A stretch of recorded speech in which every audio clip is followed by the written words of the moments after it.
हर सदी में कोई एक ऐसा इंसान आता है जो अपने जज्बे से दुनिया का रुख बदल देता है,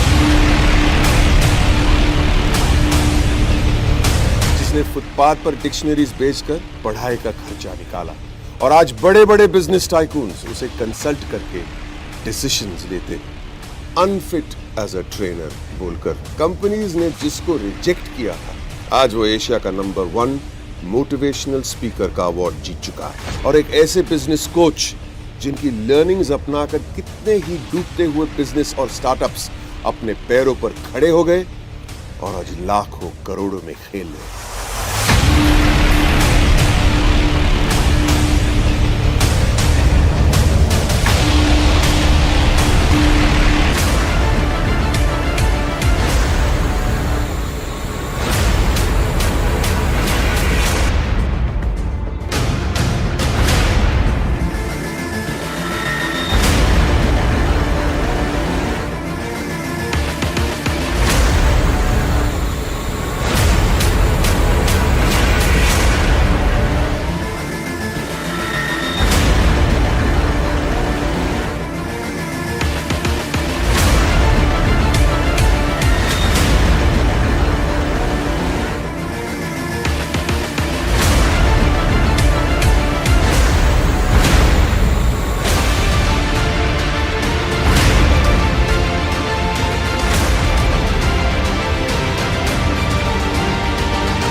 Are you really ready?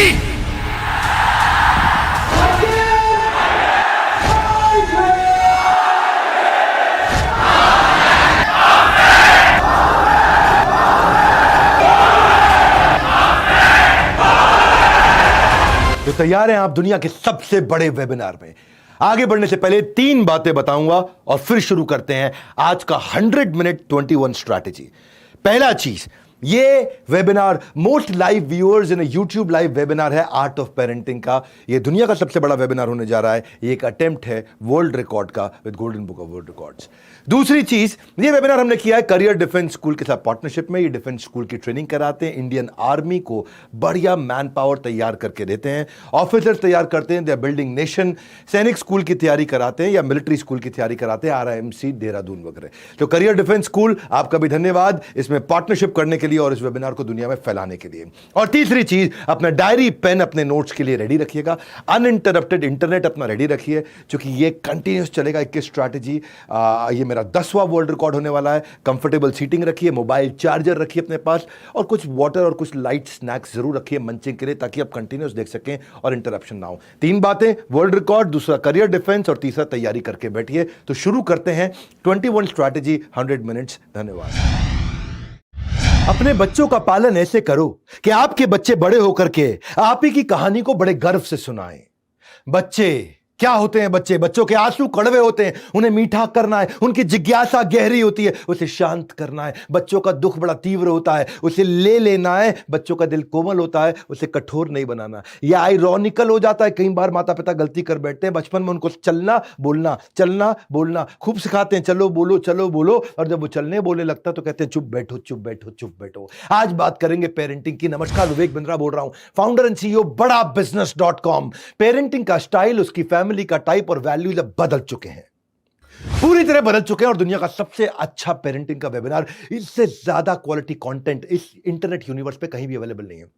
पहले ना जॉइंट फैमिलीज होती थी, अब न्यूक्लियर फैमिली है। पहले एक आदमी के 4-5 बच्चे होते थे, अब 1 या 2 होते हैं। पहले सब साथ बैठकर खाना खाते थे, अब अपने कमरों में खाना खाते हैं। आज के वेबिनार में मैं बदलते हुए समाज में वो 21 स्ट्रैटेजी देने वाला हूं जो सारी गेम चेंज कर देंगी। पेरेंटिंग पे इससे अच्छा वेबिनार इतिहास में ना कभी कभी हुआ था और आसानी से भविष्य में नहीं होगा। ये मेरा अहंकार नहीं है, ये आपका मेरे लिए प्यार है। आपका प्यार वर्सेस अहंकार। पहली स्ट्रैटेजी से शुरू करते हैं। कनेक्शन, करेक्शन, कनेक्शन, इसका तराजू क्या होता है? कनेक्शन होना चाहिए पहले, बाद में करेक्शन होना चाहिए। हर चाइल्ड के पास एक कप होता है, उस कप को बोलते हैं उसका इमोशनल कप। और हर एक का इमोशनल कप किसी बच्चे का खाली होता है, किसी बच्चे का भरा होता है। क्या होता है इमोशनल कप? समझ में नहीं आ रहा? इमोशनल कप के अंदर ना कुछ चीजें भरी होती हैं, जैसे प्रेम, अफेक्शन, सिक्योरिटी, अटेंशन।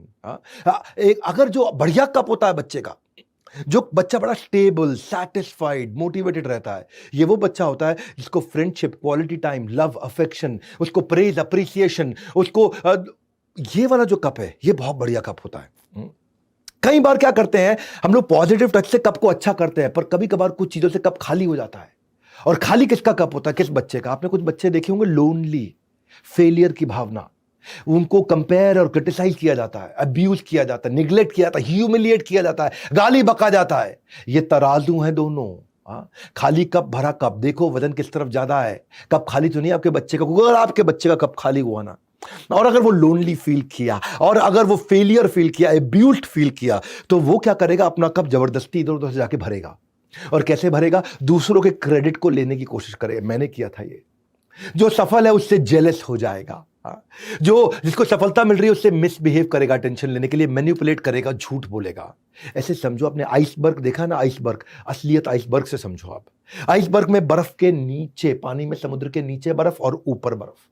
जो नीचे है वो होती है 80%, 82%, ऊपर होती है 18%, थोड़ी सी बर्फ। जो बच्चे का व्यवहार है वो ऊपर दिखता है आपको, लेकिन उसके अंदर मन में जो नहीं दिख रहा वो बहुत कुछ है। आइसबर्ग समुद्र में ऐसे ही होता है, जो नहीं दिख रहा होता पता नहीं चलता बड़ा कितना है। ऐसे ही बच्चे की जिंदगी में अंदर बहुत कुछ चल रहा है जो आपको पता नहीं चलता। बच्चा बोल नहीं पाता, कहता नहीं है, आपको अपना नहीं मानता है, वो आपका अपना होते हुए भी आपको अपना नहीं मानता है। जो अंदर की फीलिंग और बाहर का बिहेवियर दिखता है, फीलिंग दिखती नहीं। उसका सैडनेस, उसकी अनवांटेड होने की फीलिंग, उसका अनइन्वॉल्व, होपलेस होना, नर्वस होना, अनइन्वॉल्व होना, एम्बैरेस्ड होना, अनश्योर होना, डिस्ट्रेस रहना, ये सारी फीलिंग है। बिहेवियर क्या होते हैं? गुस्सा, स्क्रीमिंग, चिल्लाना, भाग रहा है इधर उधर, सुन नहीं रहा, टॉलरेट नहीं कर रहा, कंट्रोल नहीं है, छुपता है, रोता है, झूठ बोलता है, ये बिहेवियर है। आप इन्हें कंट्रोल कर रहे हैं, लेकिन अंदर क्या भावना है? वो अटैक्ड फील कर रहा है, अलोन फील कर रहा है। तो बच्चे की अंदर की भावनाओं को ठीक करना है, बाहर का व्यवहार अपने आप ठीक हो जाएगा। इसके लिए आपको पहले कनेक्ट करना है, फिर थोड़ा करेक्ट करना है, बाद में फिर कनेक्ट करना है। वो ये दुनिया जो है ना, आपके बच्चों के इमोशनल कप में छेद कर करके खाली करेगी। और ऐसा कर दो बच्चे को कि उसका इमोशनल कप कोई खाली ना कर पाए, उसको इतना प्रेम चाहिए होता है। यहां से हम शुरुआत करेंगे और पूरा वेबिनार आपको समझाऊंगा कि इमोशनल कप भरा कैसे जाता है। एक बात बताता हूं, इंटरनेट पर ढूंढने से भी आपको नहीं मिलेगा ऐसा न्यू एज पेरेंटिंग का ज्ञान, इसलिए ध्यान से अटेंड करना। इसलिए पूरा का पूरा प्रोग्राम। दूसरी स्ट्रैटेजी वो क्या है? Unlike teachers, parents are irreplaceable. क्या मतलब हुआ इसका? कि टीचर जो है ना उसको बदला जा सकता है, पेरेंट्स को नहीं बदला जा सकता। टीचर नया लाया जा सकता है, पेरेंट नहीं लाए जा सकते। मम्मी पापा नए ढूंढ के ले आए, हो सकता है पापा कभी बोल दे कि नहीं मम्मी ले आओ, है, लेकिन वास्तव में ये संभव नहीं है, केवल मजाक में संभव है। आप पेरेंट है, पेरेंट बने रहो, टीचर बनने की कोशिश मत करो। टीचर पहले ही बहुत है बाजार में, आपको पेरेंट बनना। Don't try to become teacher at home. Teacher को हायर करोगे, रिप्लेस करोगे, लेकिन आपको हायर और रिप्लेस नहीं किया जा सकता है। जब आप घर पहुंचते हो तो क्या चाहते हो? आपकी पत्नी आपसे प्रेम से बात करे या टीचर की तरह बात करे? जब आप काम के बाद घर आते हो तो आपकी पत्नी कैसे व्यवहार करे आपके साथ में? मैनेजर बन के व्यवहार करे या पत्नी की तरह व्यवहार करे? मैनेजर तो बहुत है, मैनेजर रिप्लेस हो सकते हैं, पत्नी रिप्लेस नहीं हो सकती। इसी प्रकार से टीचर रिप्लेस हो सकते हैं, पेरेंट्स रिप्लेस नहीं हो सकते। हमेशा चाइल्ड को क्या चाहिए? उसको चाहिए जब वो घर जाए तो उसको लविंग और केयरिंग पेरेंट मिले, एक और नया टीचर ना मिल जाए। क्योंकि पेरेंट जो है पहला मेंटर है, टीचर दूसरा मेंटर है। पेरेंट एक केयर गिवर है, फ्रेंडली, अप्रोचेबल होना चाहिए। ज्यादातर पेरेंट्स सोचते हैं कि अगर मैं स्ट्रिक्ट रहूंगा तो बच्चा अच्छा रहेगा। गलत फहमी है आपकी। जो माँ बाप हार्श रहे हैं अपने बच्चों के साथ ना, उनके बच्चे रिबेलियस ज्यादा बने हैं। स्ट्रिक्ट और अथॉरिटेरियन जो पेरेंट होते हैं चांसेस हैं कि उनके बच्चे को डिप्रेशन, अग्रेशन, मेंटल हेल्थ और बिहेवियर और डिसऑर्डर और स्ट्रेस, हमेशा लो सेल्फ एस्टीम ज्यादा होता है। In fact national crime record bureau कहता है कि 2020 में इसी पैंडेमिक के दौरान हमारे देश के अंदर 11,396 बच्चों ने सुसाइड किया है, यानी कि 31 बच्चे हर रोज सुसाइड कर रहे थे हमारे देश के अंदर। इसका अर्थ क्या हुआ? हर घंटे में एक से ज्यादा बच्चा सुसाइड कर रहा था हमारे देश के अंदर। और सबसे बड़ा कारण था पेरेंटल प्रेशर, वो लीडिंग कॉज था। मैदान में हारा हुआ इंसान तो जीत सकता है, लेकिन एक बार मन से हार गया ना, वो कभी नहीं जीत सकता। तो आपका बच्चा मन से जीते। आपने वो सुमित की कहानी सुनी, सारे अखबारों में छपी थी सुमित की कहानी। इसके माँ बाप दोनों मेडिकल कॉलेज में प्रोफेसर थे और चाहते थे कि हमारा बेटा एम्स से प्रोफेसर बने, एम्स का डॉक्टर बने, एम्स का डॉक्टर बने, एम्स का डॉक्टर बने। क्या हुआ सुमित के साथ? हाँ, उनके पेरेंट्स का helpful encouragement versus harmful pressure, इन दोनों में डिफरेंशिएट नहीं कर पाए। वो हेल्पफुल एनकरेजमेंट नहीं, वो हार्मफुल प्रेशर हो गया सुमित के ऊपर। सुमित डिरेल कर गया, हर रोज सुबह उठता रहा, प्रेशर के साथ उठता था। हाँ, और वो उसके पोटेंशियल को खत्म कर बैठा, डिप्रेशन में चला गया। और क्या हुआ? वो हार गया, इसके आगे सुसाइड कर गया। WHO कह रहा है हर 4 में से एक बच्चा 13, 14, 15 साल की उम्र का डिप्रेस्ड है हमारे देश में। तो ये एकेडमिक पोटेंशियल प्रेशर जो है ना, ये हर घंटे बच्चे को सुसाइड करने पे मजबूर करता है। तो बच्चे को लव एंड सपोर्ट चाहिए। आप तो टीचर मत बनो, आप उसको ये मत करो कि मैं सपोर्ट देता हूं, सपोर्ट दो। बोलो मत, सुनाओ मत, सपोर्ट दो। Don't say support, give support. Trust important है, वरना बच्चे जो है ना ऐसे पेरेंट्स को रिजेक्ट करते हैं जो अनएम्पैथेटिक होते हैं। अनएम्पैथेटिक मतलब जो बच्चे की तरफ से कभी सोचते ही नहीं। उसमें क्या होता है? अनएम्पैथेटिक पेरेंट जो बच्चे को अपने लिए बोलने नहीं देते, जो बच्चे की नीड और वांट में डिफरेंशिएट नहीं कर पाते, जो बच्चे को अच्छी चीज पर रिवॉर्ड नहीं करते और खराब चीज पर पनिशमेंट तुरंत दे देते हैं। बच्चे को आप मॉनिटर करना है, उसको निवाला सोने का दो और नजर चील की रखो। क्या बोलता हूं मैं, बढ़िया। निवाला सोने का दो और नजर चील की रखो, यानी कि सारा प्रेम दो पर ध्यान से चील की तरह देखते भी रहो उस पर। नहीं तो बच्चे आज ऐसा हो जाता है कि वो खुद को भी मार सकता है और आपको भी मार सकता है। ग्रेटर नोएडा की वो कहानी सोसाइटी में आपको पता है, जो बच्चे को बाद में इंदौर से ढूंढ के पकड़ा गया था। क्या हुआ था ग्रेटर नोएडा की वो सोसाइटी में? वो उसकी माँ सारा दिन उसको किच किच किच किच किच किच किच किच करती रहती थी और माँ और बहन दोनों का मर्डर करके रात भाग गया था वो। बच्चे बड़ों की बात सुनने में हमेशा अच्छे नहीं होते, लेकिन उन्हें कॉपी करने में अच्छे होते हैं। आप गुस्सा दिखाएंगे तो वो भी गुस्सा आएगा, अगर आप फोर्स यूज करेंगे तो वो फोर्स यूज करना सीखेगा, आप चिल्लाएंगे तो वो चिल्लाना सीखेगा। इसका मतलब क्या है कि बच्चों के साथ हमेशा सारी बात उनकी मानते रहो? नहीं, ये नहीं कह रहा। इसके बाद जो है वो अगले पॉइंट में बताता हूं, पर सुन लो मेरी बात। भूख प्यास सब मिट जाती है जब होती है बच्चों के हित की बात। बस वही करूंगा आज आपके साथ। इस वीडियो को पूरा देखना। 21 स्ट्रैटेजी दे रहा हूं, मैं तीसरी पे आ चुका हूं। मैं अपने बच्चों को वही दूंगा, वो सब कुछ दूंगा जो मुझे नहीं मिला। सुना अपनी बात? मैं अपने बच्चों को वो सब कुछ दूंगा जो मुझे नहीं मिला आज तक। बोलते हैं लोग, नहीं बोलते? हर माँ बाप को मैंने देखा है, हर माँ बाप ये बोलते हैं कि अपने बच्चों को सारे सुख दूंगा जो मुझे नहीं मिले। ना ना ना, गलत है ये। इससे बच्चों का हैंडीकैप बना दोगे, उनकी लाइफ आसान करके। मैं नहीं कह रहा कि उनकी लाइफ आसान करो, उनको कंट्रोल्ड स्ट्रगल दो। हाँ, छोटे छोटे स्ट्रगल दो उनको। उसकी हर डिमांड को ऐसे ही पूरा मत करो, कंट्रोल स्ट्रगल में लेके जाओ उसको। जो मांगे वो तुरंत नहीं देते हैं। अगर जो मांगे तुरंत हर बार दे दिया तो फिर तो बॉसी हो जाएगा, इंटॉलरेंट हो जाएगा, मटेरियलिस्टिक हो जाएगा। इसलिए आप बच्चे रिस्पॉन्सिबिलिटी ले, उसके बाद आप उन्हें फैसिलिटी दे। हाँ, डिजर्व बिफोर डिजायर, वो डिजर्व करे पहले, फिर उसकी डिजायर को पूरा करिए।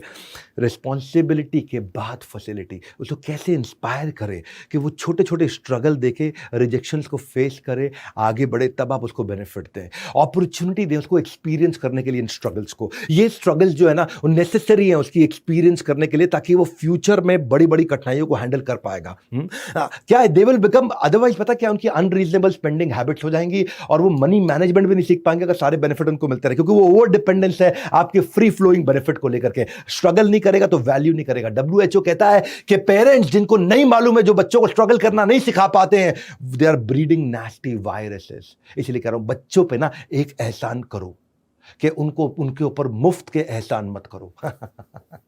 सलमान खान ने, मैं बोल रहा हूं यार, बच्चों पे एक एहसान करें कि उन पे मुफ्त के एहसान ना करें। हाँ, आपके बच्चे आपको जिंदगी भर के धन्यवाद करेंगे कि आपने उनको बिगाड़ा नहीं, बर्बाद नहीं किया। तो करा कैसे जाइए? बच्चों को डेफर्ड ग्रेटिफिकेशन सिखाइए। क्या मतलब होता है इसका? हाँ, अगर उन्हें कुछ चाहिए तो ऐसा कुछ करिए कि उसको अर्न कर सकें। उनको एज अप्रोप्रिएट, उनकी उम्र के हिसाब की कुछ एक्टिविटी दे दें। हाँ, अगर आपको बच्चा कहता है मुझे वीडियो गेम खेलना है, उसके लिए 1,000 रुपए जमा करा दो, तो उसको बोलो ये वीडियो गेम किस कंपनी ने बनाई है, कैसे इतना कमा रही है, इसके बारे में रिसर्च करो, उसके बारे में समझो। वीडियो गेम खेलने के इंटरनेट के मुझे 10 नुकसान बताओ। हाँ, उसे कुछ ना कुछ एक्टिविटी दो, वो एक्टिविटी कंप्लीट करेगा, वो रिसर्च करके आएगा। मैंने किया था, हाँ, ये हमारे एक कॉलीग के बेटे के साथ किया। वो तो हमेशा वीडियो गेम खेलने में लगा रहता है, क्या किया जाए? तो मैंने उनको बोला कि एक काम करते हैं, उस बच्चे को बोला मैंने, आप मुझे पहले ये रिसर्च करके बताओ कि वीडियो गेम खेलने के 10 नुकसान क्या है। वो गया, इंटरनेट से पहला राउंड कॉपी मारा। मैं कहा अच्छा नहीं लगा, थोड़ा और डिटेल में जाओ। फिर उसने 5 पेज का एक डॉक्यूमेंट बनाया। 10 साल के बच्चे ने 5 पेज का डॉक्यूमेंट बनाया कि वीडियो गेम खेलने के 10 नुकसान क्या हैं। और उसके बाद वो क्या बोला, अब ज़्यादा खेलूंगा नहीं। और बेचारे के बच्चे का खेलना भी कम हो गया अपने आप। उसे गोवा जाना है तो उसे पूछो गोवा में इंटरनेट पर रिसर्च करके बताओ गोवा में ढूंढने के लिए, घूमने के लिए क्या क्या है। अमृतसर जाना है, प्लेसेस ऑफ विजिट ढूंढ के बताओ। उसे कुछ भी चाहिए, उसे अर्न करने दो। अगर उसे नया खिलौना चाहिए तो उसे बोलो एक हफ्ता जब तुम सारे कमरों को साफ करोगे तो तुम्हें नया खिलौना मिल जाएगा। हाँ, तो ये क्या है, आप उसको स्ट्रगल दे रहे हो उसको अचीव करने के लिए। वो कहता है मुझे बाहर खाना है, तो पहले 6 दिन घर पे जो लौकी बनी है वो अच्छे से आपको खानी है, तब आपको बाहर खाने को अलाउ करेंगे हम। ये इससे क्या होगा, वो अर्न करेगा उसको, और वो इंस्पायर्ड रहेगा, वो नई नई चीजें सीखेगा भी इसके साथ में। और ऐसा नहीं लगेगा फ्री में मिल रहा है सब कुछ। बस यही है, हमें ये बहुत जरूरी है सीखना कि बच्चों को हम ऐसे इंटेलिजेंट स्ट्रगल्स दें। हाँ, मैंने भी जब हमारी कंपनी को बिल्ड किया ना, तो हमने बड़ा बिजनेस जूनियर, आजकल आप सब जानते हैं, सबके सब बड़ा बिजनेस जूनियर की बहुत बात कर रहे हैं, क्योंकि जूनियर में हमने एग्जाम के साथ भी, एग्जाम के बाद भी पूरा एक नया करिकुलम बना दिया है। इसमें हमने 22 स्टेट बोर्ड कवर किए, 2 नेशनल बोर्ड कवर किए हैं, 2 इंटरनेशनल बोर्ड, 26 बोर्ड कवर किए हैं। अब छोटा बच्चा, उसको rhymes, English, EVS, mathematics, art and craft, रीमा बोलते हैं इसको, उसकी लर्निंग मेथोडोलॉजी में एलकेजी से लेकर के हमने 10,000 गेम्स डाल दी टॉडलर्स के लिए, फ्लैश कार्ड डाले, ताकि बच्चा अगर सीखे तो सीखने में उसको मजा भी आए। उसको राइम्स भी 26 सेकंड के लूप में चलाते हैं हम लोग, कर्सिव राइटिंग सिखाते हैं हमारी ऐप के अंदर। हमने बहुत सस्ता कोर्स लॉन्च किया, बड़ा बिजनेस जूनियर, बहुत अफोर्डेबल कर दिया है। इंग्लिश के फोनेटिक्स, उसको वोकैब स्किल, थेरेपी, सब कुछ सीखना, हैंड राइटिंग, उसको प्रिंट आउट निकाल करके हैंड राइटिंग सीख सकता है हमारे साथ में, pattern hand writing, small capital कैसे सीखेगा। अगर आपके बच्चे को भी कुछ करना है ना ऐसा कि पापा मुझे ऐसा चाहिए, मुझे वैसा चाहिए, उसको बोलो बड़ा बिजनेस ऐप पे जाओ, स्पेशल बी सेक्शन में हाउ टू स्पेल सीखो, वहां जाके जनरल नॉलेज सेक्शन में जाओ, जनरल नॉलेज बढ़ाओ, वहां पे museum, moral story, history, puzzle game, conceptual, उसको बोलो ऐप पे जाओ, इतनी एक्टिविटी करके दिखाओ, फिर आपको मैं ये दूंगा। उसको बोलो सेक्शन 2 इंप्रूव जीके में जाओ, जनरल नॉलेज इंप्रूव करो, तब मैं करके दूंगा। ये स्ट्रगल के बाद जब आप उसको बेनिफिट देते हो, उसके बाद जो बेनिफिट है वो अर्नड बेनिफिट है। फिर वो आपसे बिना बात के हर चीज नहीं मांगेगा। बच्चों की हर समस्या का ना, ये जो प्रोग्राम दे रहा हूं, ये बनेगा सूत्रधार। आगे बढ़ते हैं और समझते हैं टिप नंबर 4। टिप नंबर 4 क्या है? मक्खी मम्मी वर्सेस मधुमक्खी मम्मी है जी। ये 2 तरह की मम्मी होती है, मक्खी मम्मी और मधुमक्खी मम्मी। ये कौन सी होती है जी? मक्खी मम्मी ये वो है जो मक्खी क्या करती है, हाँ, पूरे के पूरे बगीचे में मल मूत्र को ढूंढ के उस पर बैठ जाती है। मधुमक्खी पूरे बगीचे में फल और फूल ढूंढ करके उस पर जाके बैठ जाती है। कई मम्मियाँ ऐसी होती हैं जो हर समय बच्चों की कमियों को ढूंढ के उस पर बैठी रहती हैं, और कई मम्मियाँ होती हैं जो बच्चों की अच्छाइयों को, ताकत को ढूंढ के उसकी बात करती हैं। आज भी एक सर्वे बताता है कि 90% मम्मियां मधुमक्खी मम्मी की तरह हैं। मैंने आपको आसान भाषा में करने के लिए शब्द इस्तेमाल किया है। मुद्दा आप समझिए, आप हमेशा हर समय बच्चों की नेगेटिव को ढूंढ के, इसकी तो हैंडराइटिंग खराब है जी, एक जगह टिक के नहीं बैठता, बोलता ही नहीं है, तो अब बहुत शरारती है, टीचर हमेशा इसकी शिकायत करते हैं। शर्मा जी के बेटे को देखो, वर्मा जी के बेटे को देखो, उससे सीखो, इससे सीखो, इसका पढ़ाई में मन नहीं लगता है, पूरा दिन खिलवा लो, पूरा दिन खिलवा लो। 10% पेरेंट्स हैं केवल जो मधुमक्खी मम्मी है, जो बच्चे की ताकत को ढूंढते हैं, एनकरेज करते हैं और उसको और काम पे लगाते हैं, और बढ़िया से लगता है, उसकी यूनिक स्ट्रेंथ को ढूंढते हैं। हर बच्चा यूनिक है, उसके पास अपनी एक ताकत है, उसको कंपेयर मत करो, उसे क्रिटिसाइज मत करो। ज्यादा क्रिटिकल पेरेंट है ना, बच्चे को बर्बाद कर देते हैं। हाँ, तो ये इंपीड करता है बच्चे के लिए। उसको रिवॉर्ड दोगे, उस पर असर खत्म हो जाएगा, पनिशमेंट दोगे, असर खत्म हो जाएगा। और ऐसा बच्चा, उसको बड़ी खुशी छोटी दिखाई देने लगती है और छोटा सा दुख बहुत बड़ा दिखने लग जाता है।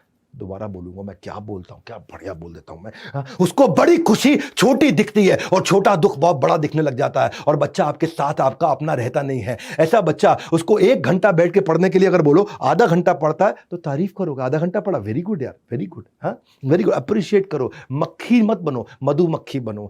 अगर वो खूब तैयारी करता है और पास नहीं होता तो कोई बात नहीं, उसको तैयारी की शाबाशी दो।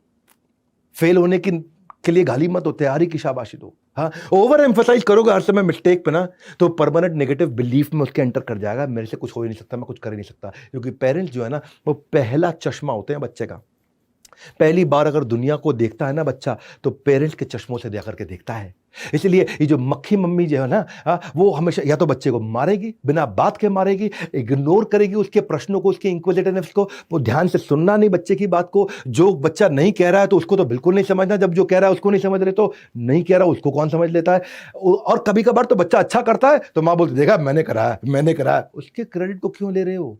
बच्चे से क्या कंपेरिजन? हाँ, बच्चे देखा मेरे कारण के, मैं मेरी जैसी मां ना होती ना कहीं का नहीं।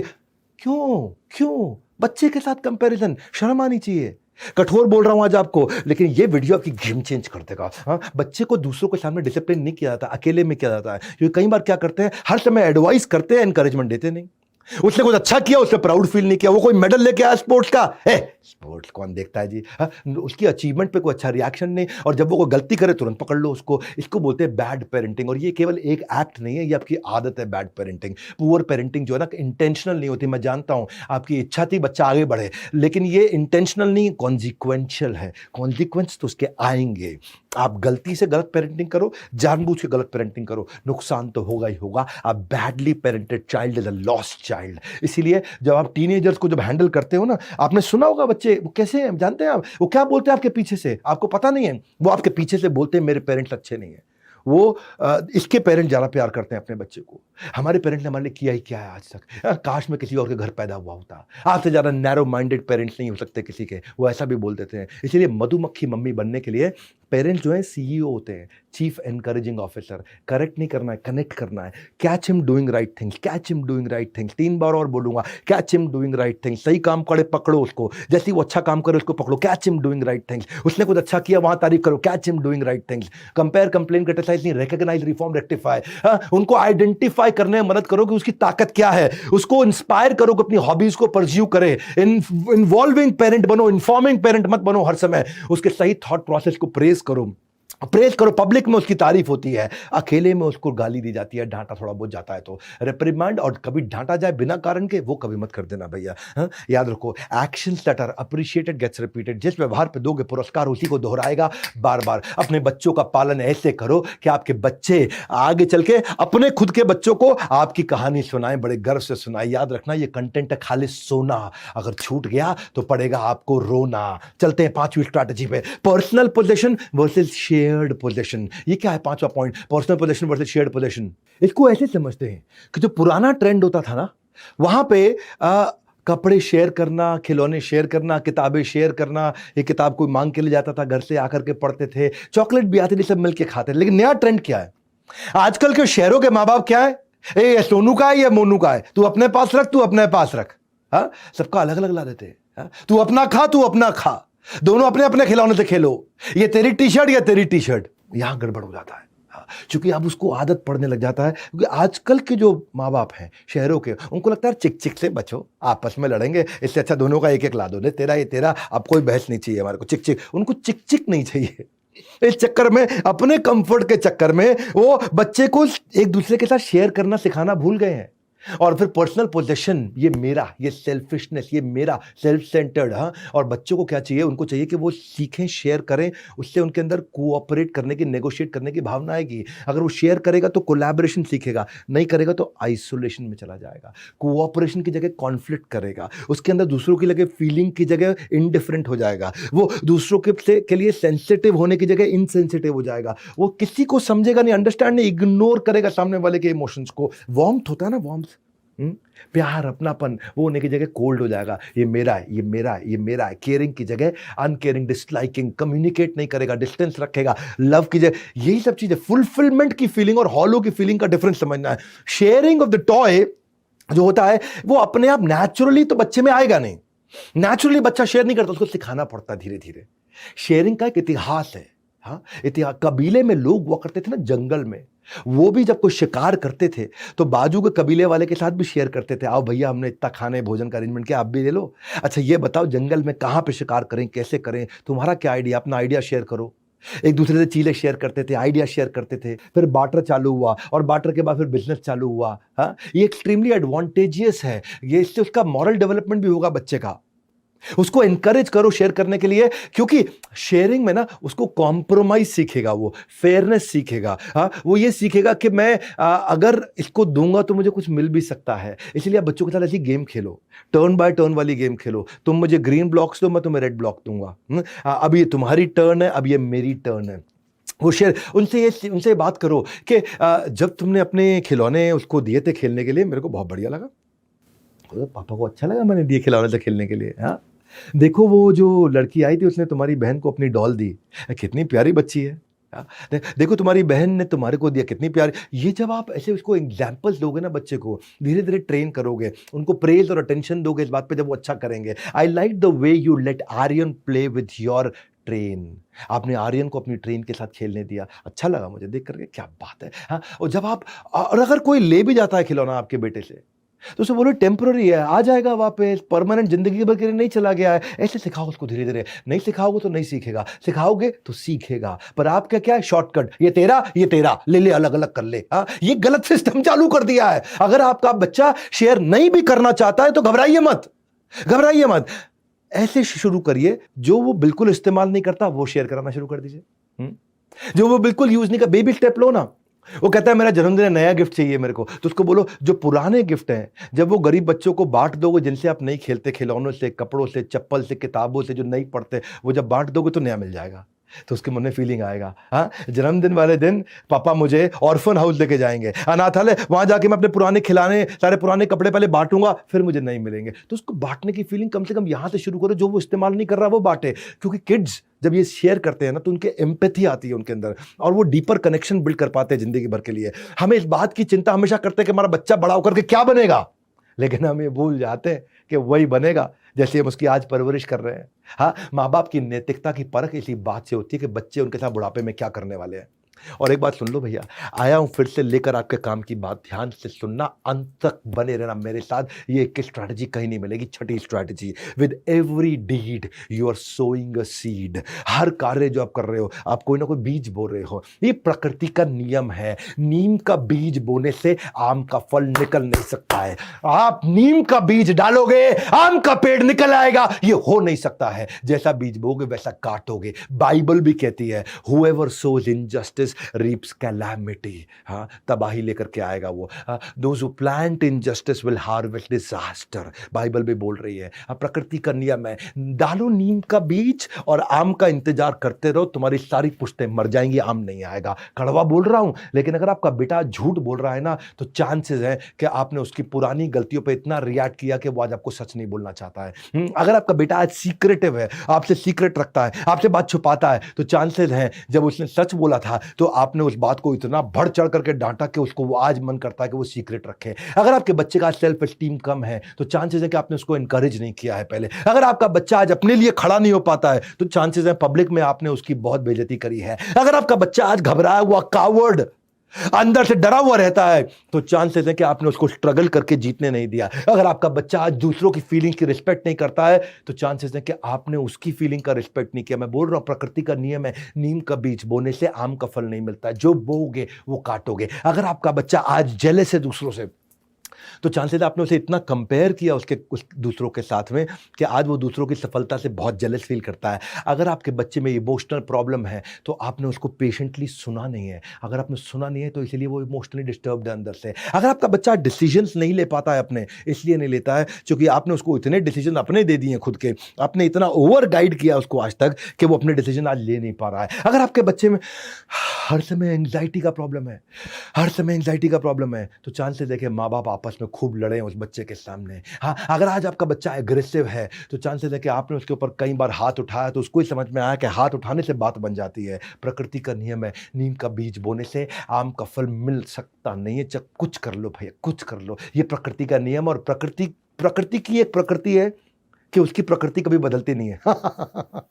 ये नेचर का नेचर है कि उसका नेचर नहीं बदलता। जैसा बोगे वैसा काटोगे। अगर आज आपका बच्चा रूड है ना, तो चांसेस हैं कि आपने अपने स्पाउस के साथ रूडली बिहेव किया या दुनिया के साथ रूडली बिहेव किया। अगर आपका बच्चा आज दुखी है मन से, चांसेस है कि आपने उसे बहुत इग्नोर किया था। अगर आज आपका बच्चा गिल्ट में जी रहा है, तो आपने उसे बहुत क्रिटिसाइज किया था कि तेरी गलती, तेरी गलती, तेरी गलती, इसलिए उसको लगता है आज हर चीज़ में हाँ ये मेरी गलती है। अगर आपके बच्चे की सेल्फ एस्टीम खत्म है, तो आपने उसको नेगेटिव नामों से गंदे नामों से बुलाया है। यही है प्रकृति का नियम। नीम का बीज बोने से आम का फल मिलता नहीं है।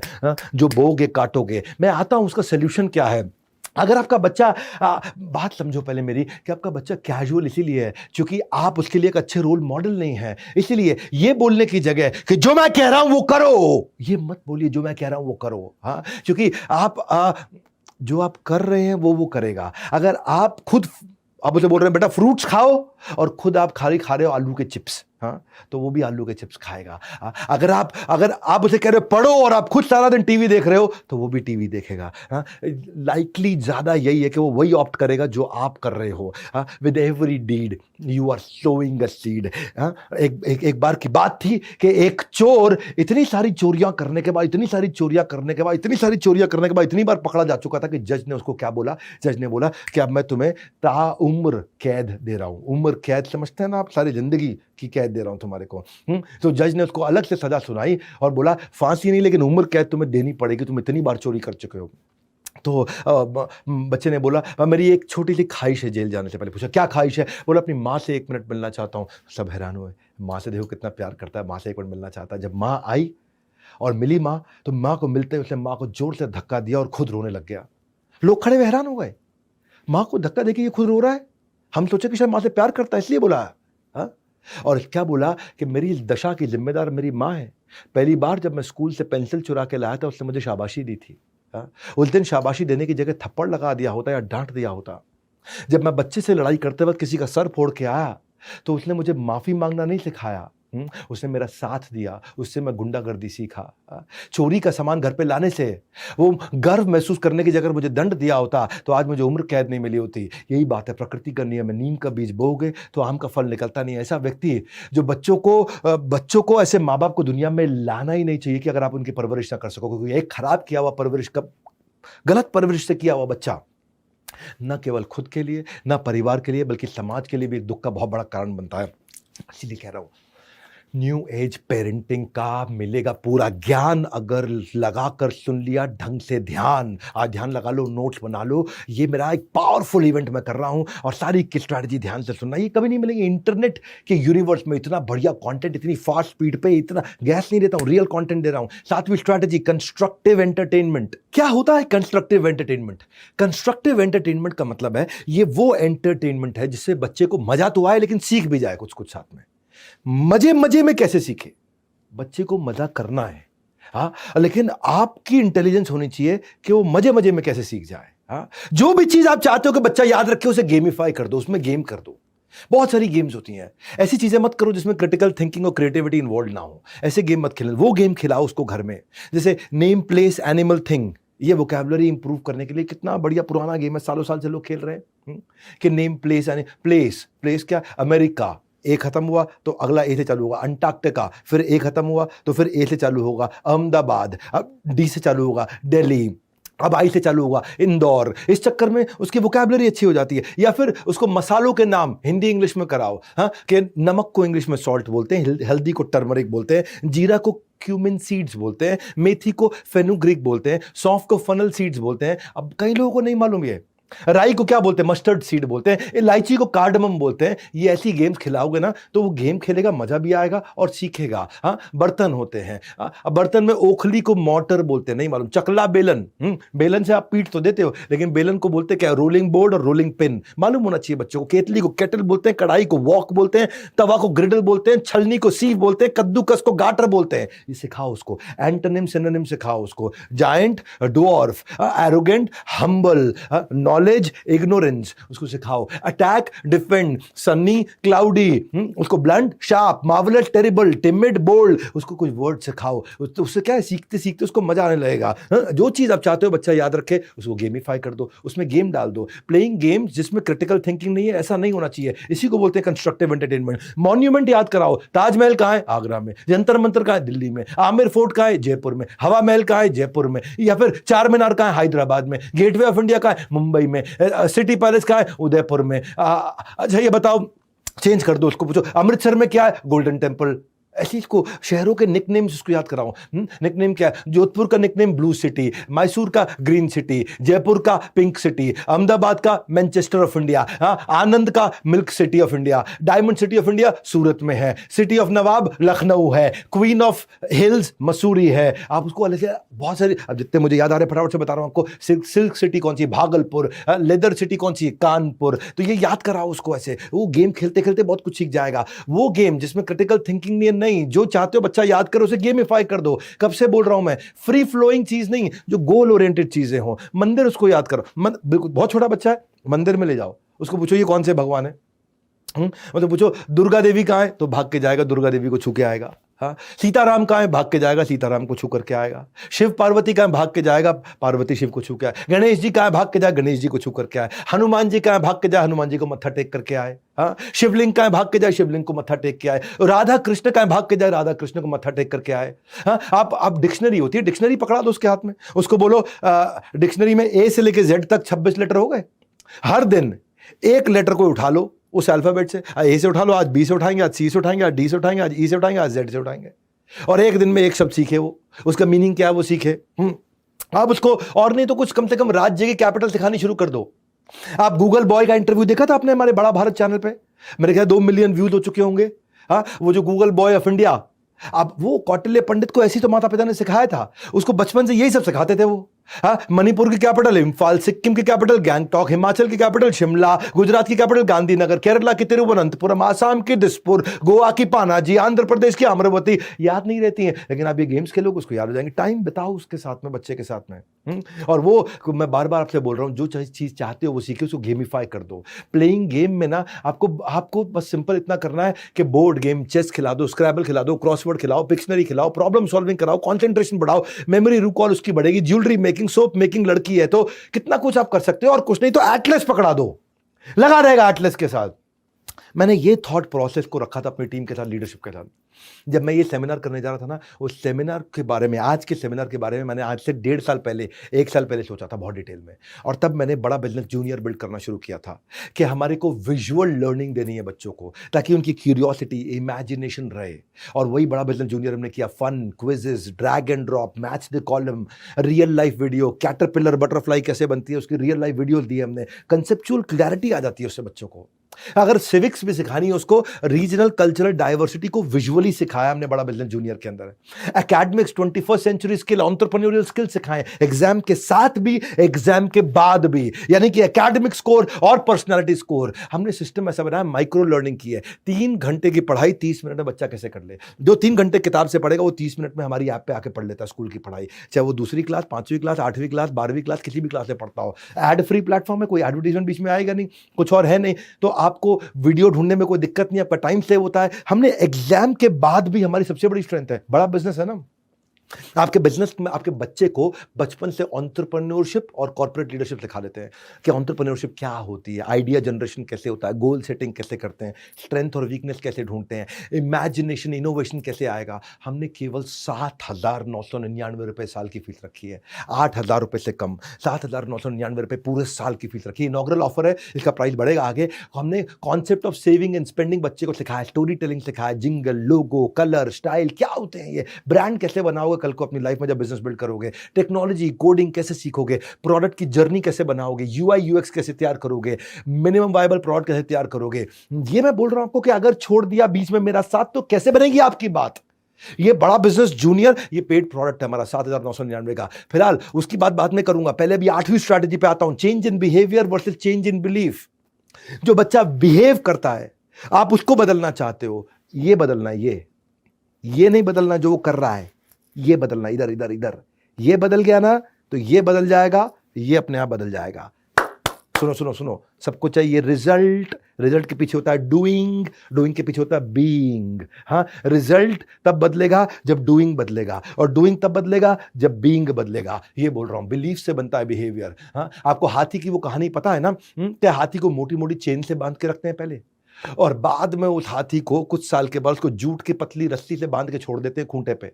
पांव हल्का सा खींचेगा, रस्सी तोड़ देगा, लेकिन हाथी जिंदगी भर वो रस्सी छोड़ के जाता नहीं है कहीं, क्योंकि उसका बिलीफ बन जाता है कि ये रस्सी अब मुझसे टूटेगी नहीं, हाथी से टूटेगी नहीं, अरे ऐसी ऐसी तो सैकड़ों रस्सियाँ रोज तोड़े वो, हर मिनट में तोड़े, लेकिन वो हाथी तोड़ता नहीं है क्योंकि उसका बिलीफ बदल जाता है। ऐसे ही बच्चे का बिलीफ बदलना है, बिहेवियर नहीं बदलना है। हाँ, वो कैसे सोचे ये बदलना है। उसको सॉरी बुलवाना नहीं है, उसको सॉरी सुचवाना है, वो सोचे। उसको थैंक यू ज़बरदस्ती बुलवाना नहीं है, उसको थैंक यू सोचने लायक बनाना है, तो बोल तो वो अपने आप देगा। जो शराबी होता है ना, शराबी को कितना मर्जी रोक लो, बाथरूम में जाकर के शराब पी लेगा, कहीं भी पी लेगा, सीक्रेटली पिएगा, अकेले पिएगा, क्योंकि उसको आप ऐसे ही आपको बिलीफ बदलना है, बिहेवियर को नहीं रोकना है। बैड बिहेवियर को क्रिटिसाइज करने से बात नहीं बनेगी। सुबह जल्दी क्यों नहीं उठते? तुम बिल्कुल सुबह जल्दी नहीं उठते, घटिया बच्चा हो तुम, पलट के जवाब देते हो, अंकल से ठीक से बात नहीं कर रही, तुम टीवी बहुत देखते हो, तुम तो ऐसे हो, तुम तो वैसे। इस सब से बात नहीं बनेगी। बात ये यहां से बदल दो तो ये अपने आप बदल जाएगा। हाँ, फोकस ये है कि हम आइडेंटिफाई करें कि कैसे बिलीफ को बदला जाए। उसके लिए उसका मोबाइल छीन लो, टीवी का रिमोट छीन लो, ये अपने बिहेवियर बदला। बिहेवियर नहीं बदलना है, बिलीफ बदलना है। कब से कह रहा हूं मैं आपको। हाँ, आप उसको नेगेटिव पनिशमेंट मत दो, पॉजिटिव पनिशमेंट दो। मैं बताऊंगा उसके बारे में, वो आपको पॉजिटिव रिजल्ट कैसे देता है। हाँ, आप देखो, आप अगर वो, अब देखो क्या हैबिट है उसकी, बहुत ज्यादा टीवी देखता है, बहुत ज्यादा वीडियो गेम खेलता है, बिल्कुल पलट के उल्टा जवाब देता है आपको। या बहुत क्लेप्टोमीनिया समझते हैं? बिना बात के चोरी करना, छोटी छोटी चोरी करना, अनकंट्रोल डिजायर ऑफ स्टीलिंग, कहीं से भी कुछ भी उठा के चोरी कर लेना, unsocial, anti social, abusive, compulsive lying, bully, ये सब जो कमियां है उसके अंदर, ये बिहेवियर हैं। इनको नहीं आप बदल सकते, आपको यहां से बदलना पड़ेगा बच्चे को। जब आप उसको धीरे धीरे डीमेरिट बताओगे, इसके नुकसान समझाओगे, इन हैबिट्स को बदलोगे। आपको पता है 10 में से 6 लोग नॉनवेज तब छोड़ते हैं जब वो किसी स्लॉटर हाउस में जाकर के जानवर को अपने सामने कटते हुए देखते हैं, उसके बाद वो नॉनवेज नहीं खा पाते। हाँ, तो आपने उनका बिहेवियर नॉनवेज खाने का नहीं बदला, उनका बिलीफ बदला है। उनका बिलीफ बदला है, कितना तड़पाया गया है जानवर को मार खाने से पहले। जिसको तुम 2 मिनट के स्वाद के लिए खा रहे हो ना, उसकी जान हत्या कर दी गई है तुम्हारे 2 मिनट के स्वाद के लिए। और जब उसको तड़पते हुए, मरते हुए, खून बहते हुए उसको देखा जाता है ना, उस समय लगता है कि नहीं, मैं नहीं खाऊंगा अब। तो ये क्या, बिलीफ बदला तब बिहेवियर बदला है। उसका बच्चे का भी बिलीफ बदलना है। जो भी आपको उसका जो भी हैबिट है, उस हैबिट के पीछे का बिलीफ बदलना है। रातों रात रिजल्ट नहीं आएगा। ये नहीं कि मैं आज बिलीफ बदलता हूं, तेरा बैठ तेरा ला 2 थप्पड़ तेरा बिलीफ बदलूं। नहीं नहीं नहीं भैया, ये रातों रात नहीं होता है। Go to the right source. Negative association से नेगेटिव बिलीफ बनाए। आपने पॉजिटिव एसोसिएशन से पॉजिटिव बिलीफ बन सकता है। Positive source of association positivity बढ़ाएगा और उससे सक्सेस ऑटोमेशन होगा। Negative source of association negativity बढ़ाएगा, उससे फेलियर ऑटोमेशन होगा। आपको चाहिए सक्सेस ऑटोमेशन, ना कि फेलियर ऑटोमेशन। और ये कैसे होगा? एक्शन ओरिएंटेड एसोसिएशन लेकर के आइए। ऐसे लोगों से एसोसिएट कराइए जो सक्सेस की तरफ आगे बढ़ रहे हों। वो एसोसिएशन मिलना चाहिए उसको। एसोसिएशन के अरेंजमेंट्स करिए। वो कहाँ अच्छे लोगों से मिले, कैसे अच्छे लोगों के साथ बैठे, कैसे अच्छी किताब आपके साथ बैठ के पढ़े, कैसे अच्छी मूवी आपके साथ देखे, क्या अच्छी चीज़ सुनेगा वो, तब जाकर कुछ पैसा आएगा। आपके बच्चे जो है ना, आपको आपके मटीरियलिस्टिक पोजीशंस के लिए याद नहीं करेंगे, वो जिंदगी में आपको, आपने जो उनको वैल्यूज दी है ना, उसके लिए याद करेंगे। मैं उदाहरण देता हूं आपको। फॉर एग्जांपल ग्रैटिट्यूड, धन्यवाद करना, ये भी एक बिलीफ है। आपने क्या अपना खाना खाने से पहले किसी और का खाना निकाला है? क्या आपने गाय की रोटी या कुत्ते की रोटी या कबूतर का दाना निकाला है कभी? आपने नहीं निकाला तो वो कहां से निकालेगा? तो ग्रैटिट्यूड जो है ना, एक कंप्लेन का यू टर्न होता है। आदमी जब धन्यवाद करने की प्रैक्टिस करना शुरू करता है, और जब बच्चा धन्यवाद करने की प्रैक्टिस करता है तो कनेक्टेड और लव्ड फील करता है। अब ये क्या बिलीफ है? आप उसके अंदर ये बिलीफ कैसे डालोगे? क्या तरीका है? ग्रैटिट्यूड बच्चे के अंदर अपने आप नहीं आता है, ये धीरे धीरे प्रैक्टिस कराया जाता है। हाँ, इससे इसके टॉक्सिक इमोशंस खत्म होते हैं। कम से कम आप पहले प्लीज और थैंक यू बोलना शुरू करिए, तब वो करेगा। अपॉर्चुनिटी ढूंढिए कि वो कैसे किसी गरीब बच्चे को बिस्किट खिलाए। अपॉर्चुनिटी ढूंढिए कि कैसे, अगर उसको गिफ्ट मिला है तो वो कैसे धन्यवाद करे। अपॉर्चुनिटी ढूंढिए कि वो हर चीज में अच्छाई को ढूंढे। उसको सिखाइए ये चीज, see things better than they are. कोई भी दुर्घटना हुई है, इसमें अच्छी चीज क्या सीख सकते हैं? उसके साथ, बच्चे के साथ कुछ बुरा हुआ है, इसमें अच्छा क्या ढूंढा जा सकता है? कैसे वो धन्यवाद। जब आप बच्चों को ये सिखाएंगे how to think, not what to think, अपने आप बात बदल जाएगी। उसके अंदर एक ग्रैटिट्यूड का रिचुअल आएगा। आप उसके साथ रात को सोने से पहले पूछिए, आज किन चीजों, 3 बातों के लिए धन्यवाद करेंगे हम। आप 3 बातों के लिए धन्यवाद करिए, आपकी धर्मपत्नी 3 बातों के लिए धन्यवाद करेगी, आज के दिन में ये 3 चीज़ अच्छी हुई। फिर बच्चा भी कहेगा, आज के दिन में मेरे साथ भी 3 चीज़ें अच्छी हुई। बोले क्या, राहुल ने मेरे को आज अपनी गेम खिलाई, धन्यवाद किया उसने। छोटी चीज से शुरू करेगा वो। लेकिन आप सोने से पहले करना तो शुरू करिए। बच्चों को उपदेश नहीं, आदर्श चाहिए। उपदेशों की जरूरत नहीं, आदर्शों की जरूरत है। हर संडे मॉर्निंग उसको बोलिए कि कुछ अप्रिसिएशन किसी के बारे में लिखे हुआ। आज आप टीचर को, दोस्त को, पेरेंट्स को, किसी और को, किसी रिलेटिव को, घर में किसी सर्वेंट को, किसको धन्यवाद करेंगे? और हमने ना बेसिकली मैं यही बिलीफ को बदलने में फोकस करता हूँ। जब मैंने बीबी जूनियर बनाया ना, मैं अपने बारे में बताऊंगा आपको। मैं बीबी जूनियर जब बनाया, देखिए हम everything about entrepreneurship business coaching programme कर ही रहे थे, लेकिन जब बच्चों के लिए करना था तो मैं चाहता था कि बच्चों के अंदर कम्युनिकेशन स्किल के बिलीफ कैसे आए। हाँ, 80% बच्चे जो है ना इंटरव्यू में रिजेक्ट पुअर कम्युनिकेशन के कारण होते हैं, तो वो कैसे बिल्ड करें, वो स्टेज को कैसे हैंडल करे बच्चा। हमने बीबी जूनियर में सिखाया ये सब चीज़ें। हाँ, इसको बोलते हैं एग्जाम के बाद भी वो एक फर्स्ट इंप्रेशन कैसे बिल्ड करे। हाँ, 10 सेकंड में किसी से मिले तो पहला इंप्रेशन, पर्सनालिटी डेवलप कैसे करे, इंग्लिश कैसे बोले वो। मेरे यहाँ इंग्लिश सिखाने वाले भी मैंने बेस्ट प्रोफेसर लेके आया जो बच्चों को बच्चों की भाषा में, बच्चों के स्टाइल से, बच्चों को समझ में आने वाली इंग्लिश सिखाए। बच्चा टाइम मैनेजमेंट कैसे करे, written communication, social etiquette, public speaking, exam का स्ट्रेस कैसे मैनेज करे। मैं बीबी जूनियर को 2 हिस्सों में डिवाइड किया है। आप इसके बारे में जरूर पता लगाइएगा। 7,999 रुपये 1 साल का है बच्चे के लिए। पूरे स्कूल की पढ़ाई भी है और स्कूल के बाद की पढ़ाई भी है, एग्जाम की तैयारी भी है और जिंदगी की तैयारी भी है। ये है बड़ा बिजनेस जूनियर। आप फोन करके पता लगाइएगा। 7,999 में इसमें 2 सेक्शन में डिवाइड किया है। एक है आपका 4th 5th 6th 7th 8th और एक है 9th 10th 11th 12th। हाँ, एग्जाम के बाद भी का जो सेक्शन है उसको लाइफ में फ्यूचर रेडीज कैसे बना सकते हैं हम लोग। अगर बच्चा यूट्यूबर बनना चाहता है तो कैसे बनेगा, रिटेंशन टेक्निक, माइंड मैनेजमेंट, उसका team work, critical thinking, leadership quality, उसको जीमेल की बेसिक्स सिखाते हैं, पीपीटी बनानी सिखाते हैं उसको। वो करियर कैसे चूज करेगा, उसको क्या चलेगा करियर के अंदर, उसको करियर को स्विच कैसे करना लाइफ में, कॉन्फ्लिक्ट कैसे हैंडल करने, झगड़े कैसे सुलझाने, डिसीजंस कैसे लेगा, वॉइस एंड एक्सेंट ट्रेनिंग कैसे लेगा। आप सुन लो मेरी बात भैया, जब हर बच्चा अपने माँ बाप को ये वीडियो दिखाएगा ना तो पेरेंटिंग की दुनिया में नया बदलाव आएगा। जब ये वीडियो हर माँ बाप को दिखाया जाएगा, पेरेंटिंग की दुनिया में नया बदलाव लाया जाएगा। मैं ऐसा कंटेंट दे रहा हूं जो कहीं अवेलेबल नहीं है। मैं चल रहा हूं 9वीं स्ट्रैटेजी पे। बड़ा बिजनेस जूनियर तो मैं रेवोल्यूशन लेके आया हूं, लेकिन आज के वीडियो में जो 21 स्ट्रैटेजी के रेवोल्यूशन है, गेम चेंजर है। 9वां सुनिए, build a culture of reading. क्या होता है रीडिंग? हाँ, आपको पता है गाड़ी अगर गराज में पड़ी रहे तो पक्का खराब हो जाएगी, कभी नहीं चल सकती। मशीन अगर अनयूज पड़ी रहे पक्का खराब, जंग लग जाएगा, नहीं चल सकती। उसी तरह ब्रेन को अगर इन्वॉल्व नहीं किया जाए, कंटिन्यूस लर्निंग ना हो, तो वो भी खराब हो जाता है, रिजल्ट नहीं देता है। रीडिंग से ना सेल्फ फुलफिलमेंट, क्रिएटिविटी, इनोवेशन और ब्रेन की वर्किंग, लाइफ लंबी हो जाती है बच्चे की। वो डाइवर्स और मीनिंगफुल तरीके से नई नॉलेज को एक्वायर करता है। लेकिन बच्चा पढ़ना नहीं चाहता। आप कहोगे भाई साहब मेरा बच्चा पढ़ता नहीं, ये सब बोल तो आप अच्छा रहे हो, मेरा बच्चा कैसे पढ़ेगा? रातों रात नहीं पढ़ेगा। हाँ, इसके लिए आपको उसको प्रैक्टिस करानी पड़ेगी। एक बात बताऊं, जिनकी पढ़ने की आदत है ना, उनका डिमेंशिया खत्म हो जाता है। डिमेंशिया समझते हैं? भूलने की बीमारी। हाँ, जिन माँ बाप को भूलने की बीमारी है ना ज़्यादा, जो 40 45 50 की उम्र के बाद भूलने लगते हैं, इसका कारण ये भी है कि वो ज़रा पढ़ते नहीं है। उन्होंने वेल ऑयल्ड मशीन नहीं रखा है यहाँ पे।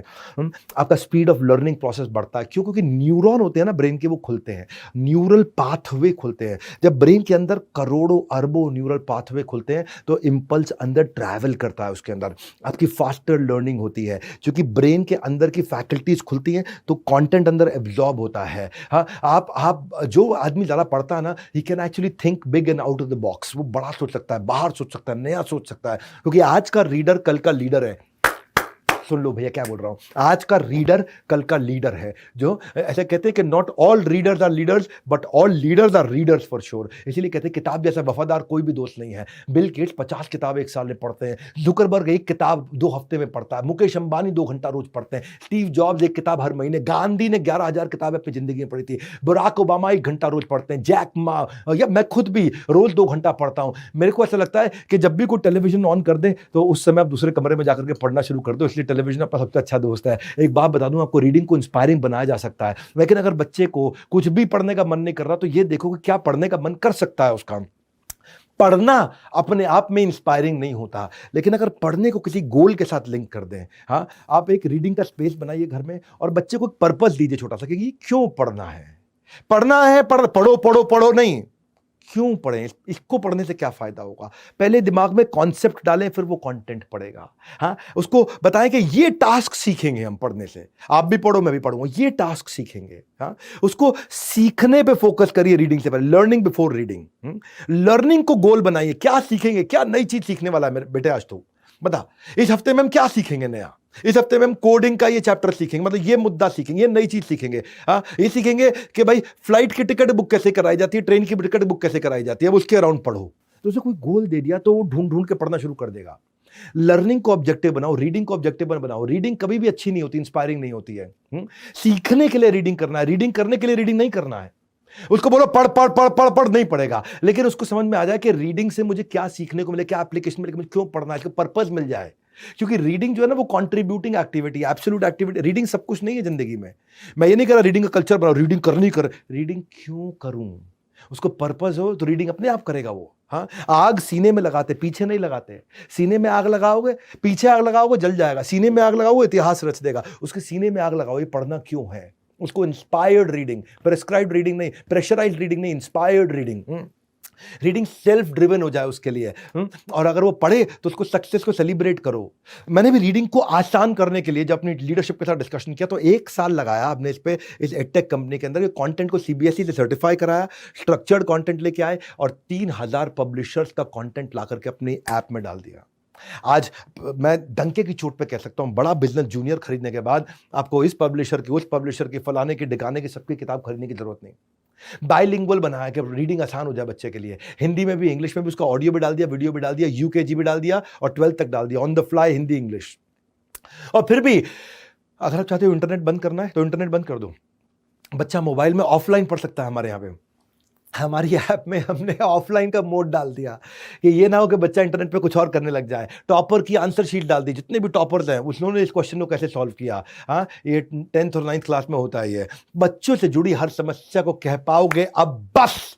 लेकिन उससे पहले आगे बढ़ते हैं, समझते हैं टिप नंबर 10। 10वीं strategy, inspirational story for growth mindset.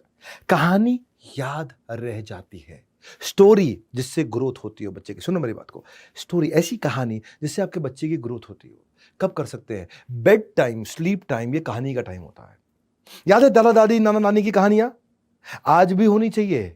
आज भी आप इंटेलिजेंटली ग्रोथ ओरिएंटेड कहानी सुना। विक्रम बेताल की कहानी नहीं चाहिए, मैं वो कहानी चाहिए जिस कहानी से बच्चे की ग्रोथ होती हो। हाँ, वो आप इसलिए वेब सीरीज को बायोग्राफीज में कन्वर्ट कर दो। घर पे कोई वेब सीरीज नहीं चलनी चाहिए, केवल बायोग्राफी चलनी चाहिए। वो स्टोरी, वो आउटकम ओरिएंटेड कंटेंट जो कंज्यूम कर रहे हैं हम लोग। हाँ, ये नहीं कि आज आपने ये ठीक नहीं किया, आज आपने वो ठीक नहीं किया, आज आपने ये गलत किया। एक इंस्पिरेशनल पर्सनालिटी स्टोरी उठाइए और उसका डीप ब्रीफ करिए बच्चे के साथ। बायोग्राफी से ना बच्चे को इंसाइट मिलेगा कि वो कैसे हैंडल करेगा क्राइसिस को। कई मूवीज है बायोग्राफी पे जहां पे वो समझ पाया कि कॉम्प्लेक्स प्रॉब्लम को कैसे सॉल्व करूंगा मैं। बच्चे को सीखने को मिलता है बायोपिक में। वो एक ऑर्डिनरी आदमी एक्स्ट्राऑर्डिनरी हीरो कैसे बनता है, बायोपिक में वो सीखता है। ये जो इंस्पिरेशनल मूवीज होती हैं, बायोपिक होती है, ये एक अप्रोच है जिससे आप एक डिप्रेशन के मरीज को भी बाहर निकाल सकते हो, मूड डिसऑर्डर से लोगों को ठीक कर सकते हो। बायोग्राफी से पता चलता है कि मुझे क्या नहीं करना है। मैरी कॉम देखी है आपने, महेंद्र सिंह धोनी की मूवी देखी है आपने, ये सब क्या बड़ी पावरफुल बायोग्राफी है। आप इन्वेस्ट कर रहे हो अप्रिशिएटिंग एसेट में, जिसको वो सारी जिंदगी अपने साथ लेकर के जाएंगे, उनको साथ में बैठ करके दिखाओगे। उन्हें गुंजन, वो पायलट जो पहली बनी थी, फाइटर पायलट हमारे देश की, उसकी बायोग्राफी दिखाओगे। वो सोचेगा पान सिंह तोमर स्पोर्ट्समैन कैसे बना था, आगे बढ़ा था, वो उसके बारे में सोचेगा। वो ये सोचेगा कि मैं कैसे इस बायोग्राफी से मैं सीख सकता हूं। भाग मिल्खा भाग से सीखूंगा, बुधिया सिंह से सीखूंगा, सांड की आंख से सीखूंगा, सूरमा से सीखूंगा। वो ये सीखेगा, दंगल से सीखेगा, भगत सिंह से सीखेगा, कौन प्रवीण तांबे, वो सीखेगा सुभाष चंद्र बोस की कहानी सुनाइए उसको, नीरजा की कहानी सुनाइए, वो जो एयर होस्टेस थी। ये एक एक्सीलेंट तरीका है कि अपने बच्चे की मेमोरी को बिल्ड करना, उसके अंदर एक संस्कार डालना। वो स्टोरीज हैं, उसके पास एक रेफरेंस पॉइंट आ जाता है। ये कर सकता है तो मैं भी कर सकता हूँ, इसने करके दिखाया तो मैं भी कर लूंगा। If he can do I can do, एक कैन डू एटीट्यूड आ जाता है उसके अंदर। उसके अंदर वो संस्कार आना शुरू होता है, वो रेफरेंस पॉइंट का। और वो मोटिवेशनल कॉन्टेंट जब आपके साथ कैन डू एटीट्यूड का वो लेगा ना, तो वो जब उस मूवी के अंदर अपने से नीचे को देखेगा तो ग्रैटिट्यूड महसूस करेगा, भगवान आपने बहुत कुछ दिया। और अपने से ऊपर वाले को देखेगा तो एटीट्यूड बिल्ड करेगा कि मैं भी वहां पहुंच सकूं। तो ग्रैटिट्यूड भी होगा, एटीट्यूड भी होगा। Lower for gratitude, higher for attitude, दोनों बिल्ड करेगा। उसको झुंड दिखाओ, कैसे अमिताभ बच्चन ने झुग्गी झोपड़ी के बच्चों की फुटबॉल टीम बनाई। सुपर 30 दिखाओ, कैसे उन्होंने गरीब बच्चों को पढ़ाया। शेरशाह, पान सिंह तोमर, शकुंतला देवी, 1983 जो मूवी कपिल देव की बनी थी वर्ल्ड कप के ऊपर, हवाई ज्यादा, पैडमैन, गुरु, LOC, कितनी बढ़िया बढ़िया मूवी है। साइना, एयरलिफ्ट, चक दे इंडिया, ये सब प्रॉब्लम सॉल्विंग और गेम चेंजर कंटेंट है और इसका कोई सब्स्टिट्यूट नहीं होता है भैया। देखो, या तो आप एक्सपीरियंस खुद कर लो या दूसरे के एक्सपीरियंस से सीख लो। और यहां पे बायोपिक मूवी से वो दूसरे के एक्सपीरियंस से सीख सकता है। हमने बड़ा बिजनेस जूनियर के अंदर भी इतनी स्टोरी टेलिंग करी है। और मैं ये बता रहा हूं, हमारा बड़ा बिजनेस जूनियर 7,999 में जो आज दे रहे हैं ना, गेम चेंजर है। ये कंटेंट है शुद्ध देसी घी के समान। जो आज वीडियो दे रहा हूं ना, कोई स्ट्रैटेजी, ये शुद्ध देसी घी के समान, इसलिए लगा के रखो पूरा ध्यान। 11वीं strategy, compulsory device free dinner. क्या होता है compulsory device free dinner? Dinner के टाइम पे कोई डिवाइस नहीं। डिनर एक ऐसा टाइम है जब सारे माँ बाप और बच्चे सब इकट्ठे बैठते हैं, पिता भी है, माँ भी है, बच्चे भी हैं, दादा भी है, दादी भी है। डिवाइस फ्री कर दो उस समय। ये रियल प्राइम टाइम है। हाँ, जैसे टीवी वाले बोलते हैं, न्यूज वाले prime time prime time prime time show prime time show. भाई साहब, ये आपके परिवार का प्राइम टाइम है। मील टाइम का मतलब फील टाइम, ये फील टाइम है। हाँ, जिसके साथ हमें दोस्ती करनी होती है ना भाई साहब, रिश्ता मजबूत करना होता है, उसको हम घर पे डिनर पे बुलाते हैं या उसके घर पे डिनर पे जाते हैं। अगर आपको अपने बच्चों से दोस्ती करनी है, उनसे रिश्ता मजबूत करना है, तो फेस टू फेस टाइम उनके साथ बैठिए। ये वो कॉमन टाइम है जिससे में आप सबके सब घर पे होते हैं। एक रिसर्च कहती है कि अगर डिनर के टाइम पे केवल फोन वहां पड़ा भी हो ना, तो वो भी क्वालिटी ऑफ कॉन्वर्सेशन को डिस्ट्रैक्ट कर सकता है। फोन दूर कर दो। 70% फैमिलीज आज हमारे देश के अंदर परमानेंट टीवी चला के रखती हैं खाने के टाइम पे। अलग अलग टीवी सीरियल चले जा रहे हैं, पता नहीं कौन कौन से चल रहे हैं। घर की पॉलिटिक्स के टीवी सीरियल चल रहे हैं वहां पे। औरतें, माँ बैठ करके, दादियां सब देख रही है बैठ के, दिमाग खराब कर रखा है। National centre for addiction in Columbia University वो क्या बोलती है, जो माँ बाप के साथ बच्चे बैठ के आराम से टेबल पर खाना खाते हैं, जमीन पे या बिस्तरे बैठ के खाते हैं, वो जिंदगी में आगे ड्रग्स यूज करना, उनके चांसेस बहुत घट जाते हैं, स्कूल में अच्छा परफॉर्म करते हैं और उनकी जिंदगी में बिहेवियर के इश्यूज नहीं आते हैं। फैमिली बॉन्ड बनेगा ना, बॉन्ड बनेगा और पता चलेगा अरे हमारे घर वाले भी अच्छे लोग हैं। अच्छे लोग हैं मेरे घर वाले, उनको जानने का मौका मिलेगा, उनके साथ बैठेंगे। It is beautiful time. और इनफैक्ट आजकल तो दुनिया के अंदर कितने रेस्टोरेंट आ गए हैं, वो कहते हैं कि अगर आपने अपना मोबाइल बाहर रिसेप्शन पे जमा करा दिया, या किसी रेस्टोरेंट में लॉकर होता है, अब यहाँ पे लॉकर में जमा करा दीजिए, या किसी रेस्टोरेंट में चिड़िया का केज नहीं होता, वहाँ केज खोल के देते हैं, इसके अंदर जमा करा दीजिए, तो आपको रेस्टोरेंट में हम 20% डिस्काउंट देंगे खाना खाने पे। हाँ, तो देखिए शास्त्रों में बताया गया, ददाति प्रति गृह्णाति गुह्यम आख्याति पृच्छति भुंक्ते भुंजते चैव षड्विधम प्रीति लक्षणम। 6 चीजें बताई गई हैं कि किसी से रिश्ता बनाना 6 चीजें करनी चाहिए। गिफ्ट देना, गिफ्ट लेना, अपने दिल की बात कहना, सामने वाले के दिल की बात सुनना, उनको भोजन कराना, उनके यहाँ भोजन करना। तो 6 में से 4 चीज़ें तो आप कर ही सकते हो अपने बच्चों के साथ। उनसे दिल की बात कहना, दिल की बात सुनना, उनको भोजन खिलाना, उनके साथ बैठ के भोजन खाना। ये 4 चीज़ें तो आप कर ही सकते हो। तो पावरफुल है, ये गेम चेंजर है, क्योंकि टीवी आपकी बुद्धि को सक कर लेगा। एक रिसर्च हुआ था, 300 लोगों में 150 लोगों को मोबाइल दिया खाना खाने के साथ साथ, और बाकी 150 लोगों को केवल खाना खाने के लिए दिया कि साथ बैठ के खाना खा लो। और बाद में पूछा गया किसका क्वालिटी टाइम अच्छा था, और ऐसा पता चला कि जिन्होंने बिना मोबाइल के खाना खाया उनका क्वालिटी टाइम और इमोशन ज़्यादा अच्छा था। सुनो सुनो सुनो भैया, आज का प्रोग्राम आपको जीवन भर रहेगा याद, क्योंकि आपने जो दे दिया मेरा साथ, अब कोई नहीं देगा आपकी पेरेंटिंग स्किल्स को मात। हाँ, क्योंकि आपने दे दिया मेरा साथ, कोई नहीं दे सकता आपको मात। पकड़ते हैं 12वीं strategy, morning time is caring time, yelling is damaging. बहुत सारी माएँ गलती कर बैठती हैं मॉर्निंग के अंदर, बच्चों को सुबह उठाते वक्त चिल्ला के उठाती हैं, उठ जा कुंभकर्ण, कितना सोएगा तू, सोता रहेगा, तेरा स्कूल छूट जाएगा। चीखना, चिल्लाना, बच्चे का दिन भी खराब होगा, आपका दिन भी खराब होगा। मॉर्निंग में बच्चे के साथ ऐसे कभी नहीं उठाते चिल्ला के उसको, ना पति को ना बच्चे को जोर से चिल्ला के कभी नहीं उठाते।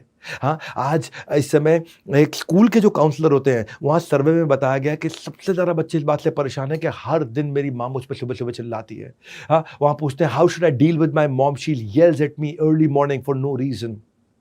बच्चे बोलते मेरी माँ के पास का सीरियस एंगर इशू है, मैं और नहीं ले सकता इसको, मैं और नहीं ले सकता। अपसेट रहते हैं बच्चे इसको लेकर के। स्कूल काउंसलर में सबसे बड़ा इशू ये आ रहा है, जैसे बच्चे बोलते हैं हर रोज़ मेरी माँ मुझे सुबह रुला करके स्कूल भेजती है, हर रोज़ सुबह चिल्लाती है मेरे ऊपर। हाँ, हर every day she makes me cry every morning. मैं रोज़ रात को सोते हुए डरता हूँ कि there will be no day where I will wake up without fear और टीयर। हाँ, या तो मैं रोऊंगा या मैं घबराऊंगा, वो रोज़ हो रहा है मेरे साथ में।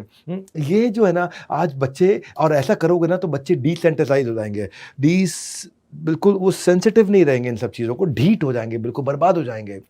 वैसे मैं समझ सकता हूँ कि माँ ऐसा करती क्यों है। माँ ऐसा इसलिए करती है क्योंकि उसकी खुद की बहुत टेंशन है। क्योंकि एक मिडिल क्लास हाउस होल्ड के अंदर जहाँ नौकर चाकर बहुत सारे नहीं है, वहाँ पे थोड़ा सा भी ऑल्ट्रेशन होता है तो सारे शेड्यूल खराब हो जाते हैं। क्योंकि सास ससुर को चाय चाहिए ना, हस्बैंड को नाश्ता चाहिए, सामान पैक करके दो, जूता किधर, मोजा किधर, कच्छा किधर, कपड़ा किधर, फटाफट दो। वो पति अपना चिल्ला रहा है, बच्चों की स्कूल की बस है, वो मिस ना हो जाए, सास ससुर अपना मांगे, देवर भी है, उसकी शादी नहीं हुई तो देवर को भी ध्यान रखो, उसको भी चाय बना के। अरे इतनी दिक्कत चल रही है सुबह सुबह, इसलिए माँ परेशान होती है। और माँ का सैचुरेशन पॉइंट आ जाता है, और माँ का blood pressure, heart rate, adrenaline level सब बढ़ता है, वही बच्चे का भी बढ़ने लगता है। ये पैसिव स्मोकिंग की तरह है। ये माँ का गुस्सा बच्चे के अंदर जाता है, ये पैसिव स्मोकिंग की तरह है। और माँ इसलिए चिल्लाती है, माँ को लगता है मैं चिल्लाऊंगी तो मैं कंट्रोल में फील करूंगी, मैं डोमिनेट कर पाऊंगी, तो लोग मेरी सुनेंगे, इसलिए मेरे को चिल्लाना चाहिए।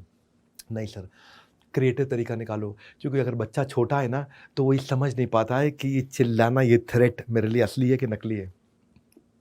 छोटे बच्चे को फ़र्क समझ में नहीं आता कि ये रियल थ्रेट है कि अनरियल थ्रेट है। ये जो मेरे पे चिल्लाया गया है ये मेरे लिए बहुत खतरनाक है, ये ऐसे ही मम्मी बोल रही है क्योंकि मम्मी परेशान है बेचारी। मम्मी परेशानी में चिल्ला रही है या वो वास्तव में चाहती है कि मैं मर जाऊँ या मैं ऐसा पागल हूँ या मैं घटिया हूँ। इसीलिए बिना शाउट किए करने के लिए येलिंग जो है वो गलत कंट्रोल का तरीका है। रीअरेंज करो अपने शेड्यूल को, प्लानिंग, प्रिपरेशन, प्रिवेंशन करो। सारी माओं से मेरी प्रार्थना है कि पिछली रात को तैयारी कर लीजिए, जो ट्रिगर मोमेंट समझिए, यूनिफॉर्म पहले तैयार करके रखिए, खाने को आधा प्रिपेयर करके रखिए, सब्जी रात को काट के फ्रिज में रख लीजिए, जो भी करना आधी तैयारी करके रखिए कल सुबह की, ताकि सुबह आप prepare when it is peaceful so you can prevent there is no crisis. हाँ, पीसफुल प्रिपेयर करिए। और सुन लो भैया मेरी बात, ये 21 स्ट्रैटेजी अगर छोड़ दिया बीच में मेरा साथ, बाद में हमलते रह जाओगे। हाँ, 13वां जो नेगेटिव लेबलिंग है ना, ये नेगेटिव लेबलिंग ये जाने अनजाने में किया गया बहुत बड़ा हार्म है। ये एक डीप रूटेड साइकोलॉजिकल डिस्ट्रेस देता है बच्चे को। जब आप उसे गलत लेबल दे देते हो बच्चे को नाम से, उसके सेल्फ कॉन्फिडेंस को उखाड़ देते हो। जो आपकी लैंग्वेज है ना बच्चे के लिए, उसको चेक करो। जाने अनजाने में कोई ऐसी बात ना बोल बैठो आप। हाँ, एक सर्वे के हिसाब से जो कॉमनली माएँ आजकल घर में बच्चों को बोल रही है ना, इन शब्दों को बैन कर देना चाहिए, क्योंकि बच्चे के मन में आ जाती हैं कुछ इतने खतरनाक शब्द। इस घर पे बोझ है तू, मनहूस कहीं के, तेरा कुछ नहीं हो सकता, भगवान जाने कहाँ से आ गया ये, तू कुछ नहीं कर सकते, भाड़ में जा, जहन्नुम में जा, तेरे दिमाग में कुछ घुसता नहीं, तुझे कोई प्यार नहीं करता, सब तुझसे नफरत करते हैं, तू पनौती है, तू जौक है, खून चूसने के लिए आ गया। जब भगवान बुद्धि बांट रहा था तो तू छन्नी लेके खड़ा था, गंदी नाली का कीड़ा। क्या क्या बोलते थे, इमेजिन करिए, हाथ हो जाती है। जितना कहा है उतना करो, दिमाग मत चलाओ, डफर, सुअर, कुत्ता, उल्लू। तुझे पैदा करके इससे अच्छा कोई बच्चा गोद ले लिया होता हमने। हाँ, तेरा दिमाग उसके जैसा क्यों नहीं चलता? शर्मा जी के लड़के को देख, वर्मा जी के लड़के को देख, तेरे जैसा बच्चा कोई चाहता ही नहीं है आज। ये नेगेटिव लेबलिंग कितनी खतरनाक है। बच्चा कई बार इसको सच मान लेता है, and sometimes he accept unconditionally कि जो मेरे माँ बाप बोल रहे हैं सही है, और उसको लगता है I am not good enough, उसको लगता है मैं कुछ कर नहीं पाऊंगा, और सबसे बड़ी बात, उसको लगता है मैं किसी के लिए इंपॉर्टेंट नहीं हूं। उसको लगता है मैं किसी के लिए इंपॉर्टेंट नहीं, मेरा कोई नहीं है, मैं मर भी गया तो कोई रोएगा नहीं। वो ऐसा रो पड़ता है, वो बहुत परेशान हो जाता है, उसको लगता है मैं माँ बाप पे बहुत बड़ा बर्डन हूँ। अनफॉर्चुनेटली बच्चे का माइंड कई बार इतना डेवलप्ड नहीं होता कि वो समझ पाए कि माँ ने अनइंटेंशनली बोला है। कई बार बच्चा नहीं समझ पाता कि मेरे पिता या मेरी माँ ऐसा बोलना नहीं चाहते थे मुझसे, बस गलती से बोल बैठे हैं, गुस्से में बोल बैठे हैं। वो उसको सच मान लेता है। ये stop, no, don't, can't, won't, shouldn't, ये सब वर्ड्स मत यूज़ करिए। पॉजिटिव लैंग्वेज यूज़ करिए, सोल्यूशन ओरिएंटेड लैंग्वेज यूज़ करिए। हाँ, आप अपने रिस्पॉन्स को जब शुरू करते हैं तो देखिए कि पॉजिटिव टॉक कर सकते हैं क्या, ताकि उनको बता सके। कंसीडरेबली आसान होगा आप डिफिकल्ट सिचुएशन को आपको हैंडल करना, उसकी सेल्फ वर्थ को ख़त्म नहीं करोगे आप। एक अच्छे पेरेंट का यही मार्क है कि अपने बच्चे को कैसे ट्रीट कर रहे हैं जब कोई नहीं देख रहा होता। अकेले में क्या बोलते हैं, इसलिए मत बोलो चिल्लाओ मत, उसकी जगह बोलो धीरे बोलो। बाहर मत जाओ, उसकी जगह बोलो घर के अंदर रहो। ये पॉजिटिव स्टेटमेंट, नेगेटिव स्टेटमेंट। मारो मत, प्यार से खेलो। भागो मत, धीरे चलो। मेज पे मत चढ़, कुर्सी पे बैठो। दोनों में फर्क है। कुर्सी पे बैठो का मीनिंग अलग है, मेज पे मत चढ़ो का मीनिंग अलग है। अपनी लैंग्वेज इंप्रूव करिए। हाँ, खाने से पहले मिठाई नहीं मिलेगी, मिठाई खाने के बाद पक्का मिलेगी। हाँ, ये लैंग्वेज में कितना फर्क है। घर में शैतानी मत करो, बाहर जाके खेलो। तेरे से कुछ नहीं होगा, आओ हम साथ मिलके करते हैं। छोटी बहन को धक्का मत दियो, बहन के साथ हमेशा प्यार से खेलते हैं। सोफे पे मत कूद, सोफा तो बैठने के लिए होता है ना।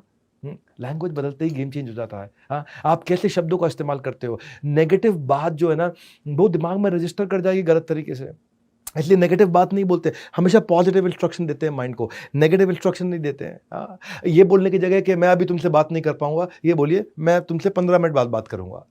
बहुत फर्क है दोनों में। हाँ, क्योंकि अगर आप रेगुलरली बच्चे को ऐसे इग्नोर करते रहे और हर बात पर ना बोलते रहे तो ये अप्रोच ना आपके लिए लंबा समय चलेगी भी नहीं।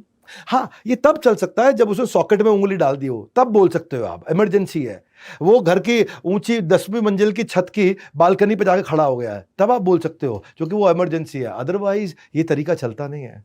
मैं बहुत पावरफुल कंटेंट दे रहा हूँ, बहुत फायदा होगा आपको इस कंटेंट से, आपको आ जाएगा स्वाद, आपके बच्चे बड़े होकर के आप ही को करेंगे धन्यवाद। हाँ, इसलिए पूरा अटेंड करिए। 21 strategy, 14 strategy, positive versus negative punishment. Punishment भी दो तरह की होती है, एक पॉजिटिव पनिशमेंट होती है, एक नेगेटिव पनिशमेंट होती है। बच्चों को सही राह पे लाने के लिए आमतौर पर सभी पेरेंट्स एक ही चीज करते हैं, डांटते हैं, सजा देते हैं। तो सजा भी दो तरह की है, पॉजिटिव भी है, नेगेटिव भी है। पॉजिटिव पनिशमेंट से संस्कार अच्छे बनते हैं। पॉजिटिव पनिशमेंट में एक एलिमेंट ऑफ लर्निंग होता है, यानी कि पनिशमेंट भी इंटेलिजेंटली दो, यानी कि बच्चे को अगर पनिश भी करना इंटेलिजेंटली करो। नेगेटिव पनिशमेंट क्या है? Thoughtlessly given punishment without consideration of learning, कोई फायदा हो ना हो, पर आप मुर्गा बन जा, तू मुर्गा बन जा भी तू। नेगेटिव पनिशमेंट से बच्चे ढीठ हो जाते हैं। नेगेटिव पनिशमेंट से बच्चा कुछ सीखता नहीं है, ज्यादा जिद्दी बन जाता है। नेगेटिव पनिशमेंट क्या है? जैसे डांटना, मारना, पीटना, सामान छीन लिया, रिमोट छीन लिया, बाहर नहीं जाने देना, टीवी बंद कर दो, क्लास से बाहर निकाल देना, मुर्गा बना, ये सब नेगेटिव पनिशमेंट है। पॉजिटिव पनिशमेंट क्या है? पॉजिटिव पनिशमेंट जो है ना, ये पॉजिटिव पनिशमेंट वैसे तो ऑक्सीमोरोन है, दोनों अपने आप में उल्टी चीजें हैं। जैसे नेचुरल मेकअप, मेकअप नेचुरल नहीं होता है। एक्यूरेट एस्टिमेट, एस्टिमेट एक्यूरेट नहीं होता है। स्मॉल क्राउड, क्राउड कभी स्मॉल नहीं होता है। सीरियसली फनी, फनी चीज कभी सीरियस नहीं होती है। नेचुरल एक्टिंग, एक्टिंग है या नेचुरल है। वर्चुअल रियलिटी, या रियलिटी है या वर्चुअल, सेम डिफरेंस, या डिफरेंट है या सेम है। क्लोज डिस्टेंस, या क्लोज है या डिस्टेंस है। क्लाइम डाउन, या तो चढ़ो या उतरो, क्या ये, लेकिन फिर भी ओरिजिनल कॉपी, या तो कॉपी है या, लेकिन ये बड़ा प्यारा ऑक्सीमोरोन है, पॉजिटिव पनिशमेंट। इसमें वैल्यूएबल टीचिंग होनी चाहिए। हाँ, ऐसी पनिशमेंट दो इंटेलिजेंटली कि उससे बच्चे का कॉन्फिडेंस बढ़े। बच्चा का क्लास में ज़्यादा बात कर रहा है तो उसे बोलिए कि वो ये 5 पेज पढ़ के समझाए। आपने पनिशमेंट दिया लेकिन पॉजिटिव है, मुर्गा बनाने की जगह। बच्चा अगर कागज फेंक रहा है इधर उधर, उसे बोलो आज आप पूरी क्लास साफ करोगे, तो पनिशमेंट दिया लेकिन पॉजिटिव है। अगर उसे याद है पहले के जमाने में करते थे, वो स्पेलिंग गलत लिखता था बच्चे, तो मास्टर जी बोलते 10 बार लिखो। हाँ वो ठीक है, वो पॉजिटिव पनिशमेंट है। पनिशमेंट है 10 बार सही राइट स्पेलिंग लिखेगा तो जिंदगी भर याद रखेगा। घर गंदा कर दिया, फैला दिया, तो उसे बोला आज, अब नेगेटिव पनिशमेंट क्या है? थप्पड़ लगा दिया। पॉजिटिव पनिशमेंट क्या है? आज घर आप साफ करेंगे। होमवर्क नहीं किया तो नेगेटिव पनिशमेंट क्या है? थप्पड़ लगा दिया, गाली दे दी। पॉजिटिव पनिशमेंट क्या है? फ्री पीरियड में आज आप बैठ के होमवर्क करेंगे, और फ्री पीरियड में सारे खेल रहे हैं, बैठ के होमवर्क कर, पनिशमेंट है लेकिन पॉजिटिव है, ये नेगेटिव नहीं है। हाँ, बच्चे आज ना घरों में माँ एक इस बात पे बहुत चिल्लाती हैं कि पानी की बोतल निकाली, फ्रिज से पी गया और खाली छोड़ के चला गया। कोई बात नहीं, खाली छोड़ के चला गया तो क्या करो उसे, सारी बोतल भरी है अब आप। हाँ, पनिशमेंट है लेकिन पॉजिटिव पनिशमेंट है। हाँ, खाना खा के डाइनिंग टेबल पे प्लेट छोड़ दी, आज सबकी प्लेट आप रखेंगे, पनिशमेंट है पर पॉजिटिव पनिशमेंट है। तो अगर दूसरे बच्चे का खाना खा गया तो वो टीचर करती है ना कभी कभार कि आज आप हमारे साथ में स्टाफ रूम में लंच करेंगे।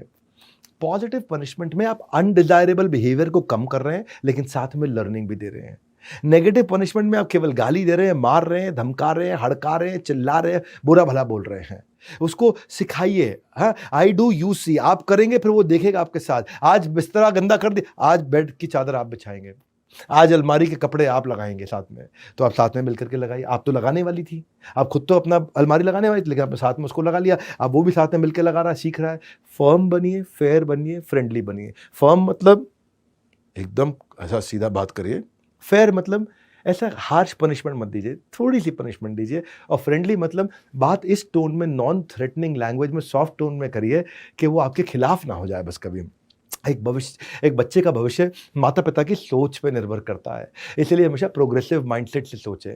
मैंने बड़ा बिजनेस जूनियर को इतना प्रोग्रेसिव इसीलिए बनाया है, प्रैक्टिस सेशन बच्चों के लिए इसीलिए बनाया कि अगर उनको प्रैक्टिस सेशन करें भी तो क्रिएटिवली करें। मेरी बात सुनो, आप बड़ा बिजनेस जूनियर के बारे में जरूर पता लगा लीजिएगा। 7,999 में 1 साल की हम स्कूल की पढ़ाई भी करा रहे हैं, सारे के सारे पब्लिशर, सारे बोर्ड सब कवर कर लिए, और साथ में उसकी पर्सनैलिटी, उसकी ज़िंदगी की पढ़ाई भी करा रहे हैं। और बहरहाल 21 स्ट्रैटेजी में आज खुल रहे हैं न्यू एज पेरेंटिंग के सबसे बड़े राज। जानने के लिए अंत तक मेरे साथ बने रहिएगा। सारी 21 स्ट्रैटेजी 15th पे आ गए। स्कूल का सिलेक्शन बड़ा क्रिटिकल होता है, school selection is very critical. हर माँ बाप अपने बच्चों को बेस्ट एजुकेशन, बेस्ट स्कूल देना चाहते हैं, पर घर के अलावा, क्योंकि सबसे ज्यादा समय वो बच्चा स्कूल में बताता है, इसलिए माँ बाप चाहते हैं सबसे बढ़िया स्कूल में करो, जिसकी ज्यादा फीस उतना बढ़िया स्कूल, जितनी ज्यादा फीस उतना बढ़िया स्कूल। अरे नहीं, कई बार पेरेंट्स दिखावे के लिए अपने बच्चे को महंगे स्कूल में भेज देते हैं, लेकिन, और ताकि वो अपने ग्रुप में सबको बोल सके, अरे मैं तो फलाने स्कूल में भेजता हूं, देखो 50,000 रुपए की फीस है, मैं 1 लाख की फीस, 2 लाख की फीस। वो सुनाना चाहते हैं लोगों को। नहीं सर, बिल्कुल मत करना ऐसा, कभी मत करना। पूछिए क्यों? इसलिए क्योंकि स्कूल के अंदर की फैसिलिटी अगर आपके घर के कंपैरिजन के आसपास हो तो ठीक है।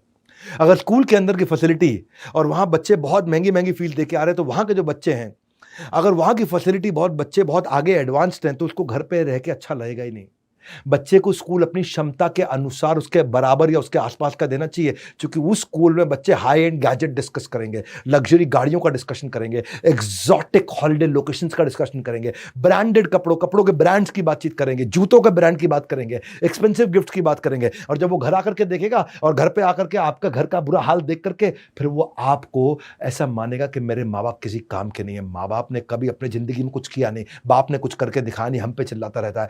वो पेरेंट्स बच्चों के अच्छे भविष्य के लिए ऐसे स्कूल में डालते हैं, पर उल्टा भविष्य खराब हो जाता है, क्योंकि उसके अंदर इंफीरियरिटी कॉम्प्लेक्स आ जाता है। माँ बाप को लगता है हमने बच्चों के लिए इतना कुछ किया, और बच्चे देखते हैं कि उसके दोस्त रईस है, उनके महंगे शौक हैं, उनकी लग्जरी लाइफस्टाइल है, उसके अंदर इंफीरियरिटी कॉम्प्लेक्स आ जाएगा, या फिर वो गलत रास्ते पे चल पड़ेगा उन इच्छाओं को पूरा करने के लिए। वो घर में चोरी करने लग जाएगा अचानक से, या घर में घर का कोई सामान नहीं लाकर बाहर बेच आएगा, या किसी दोस्त रिश्तेदार को झांसे में देकर के पैसा लूट लेगा, कुछ ना कुछ करेगा।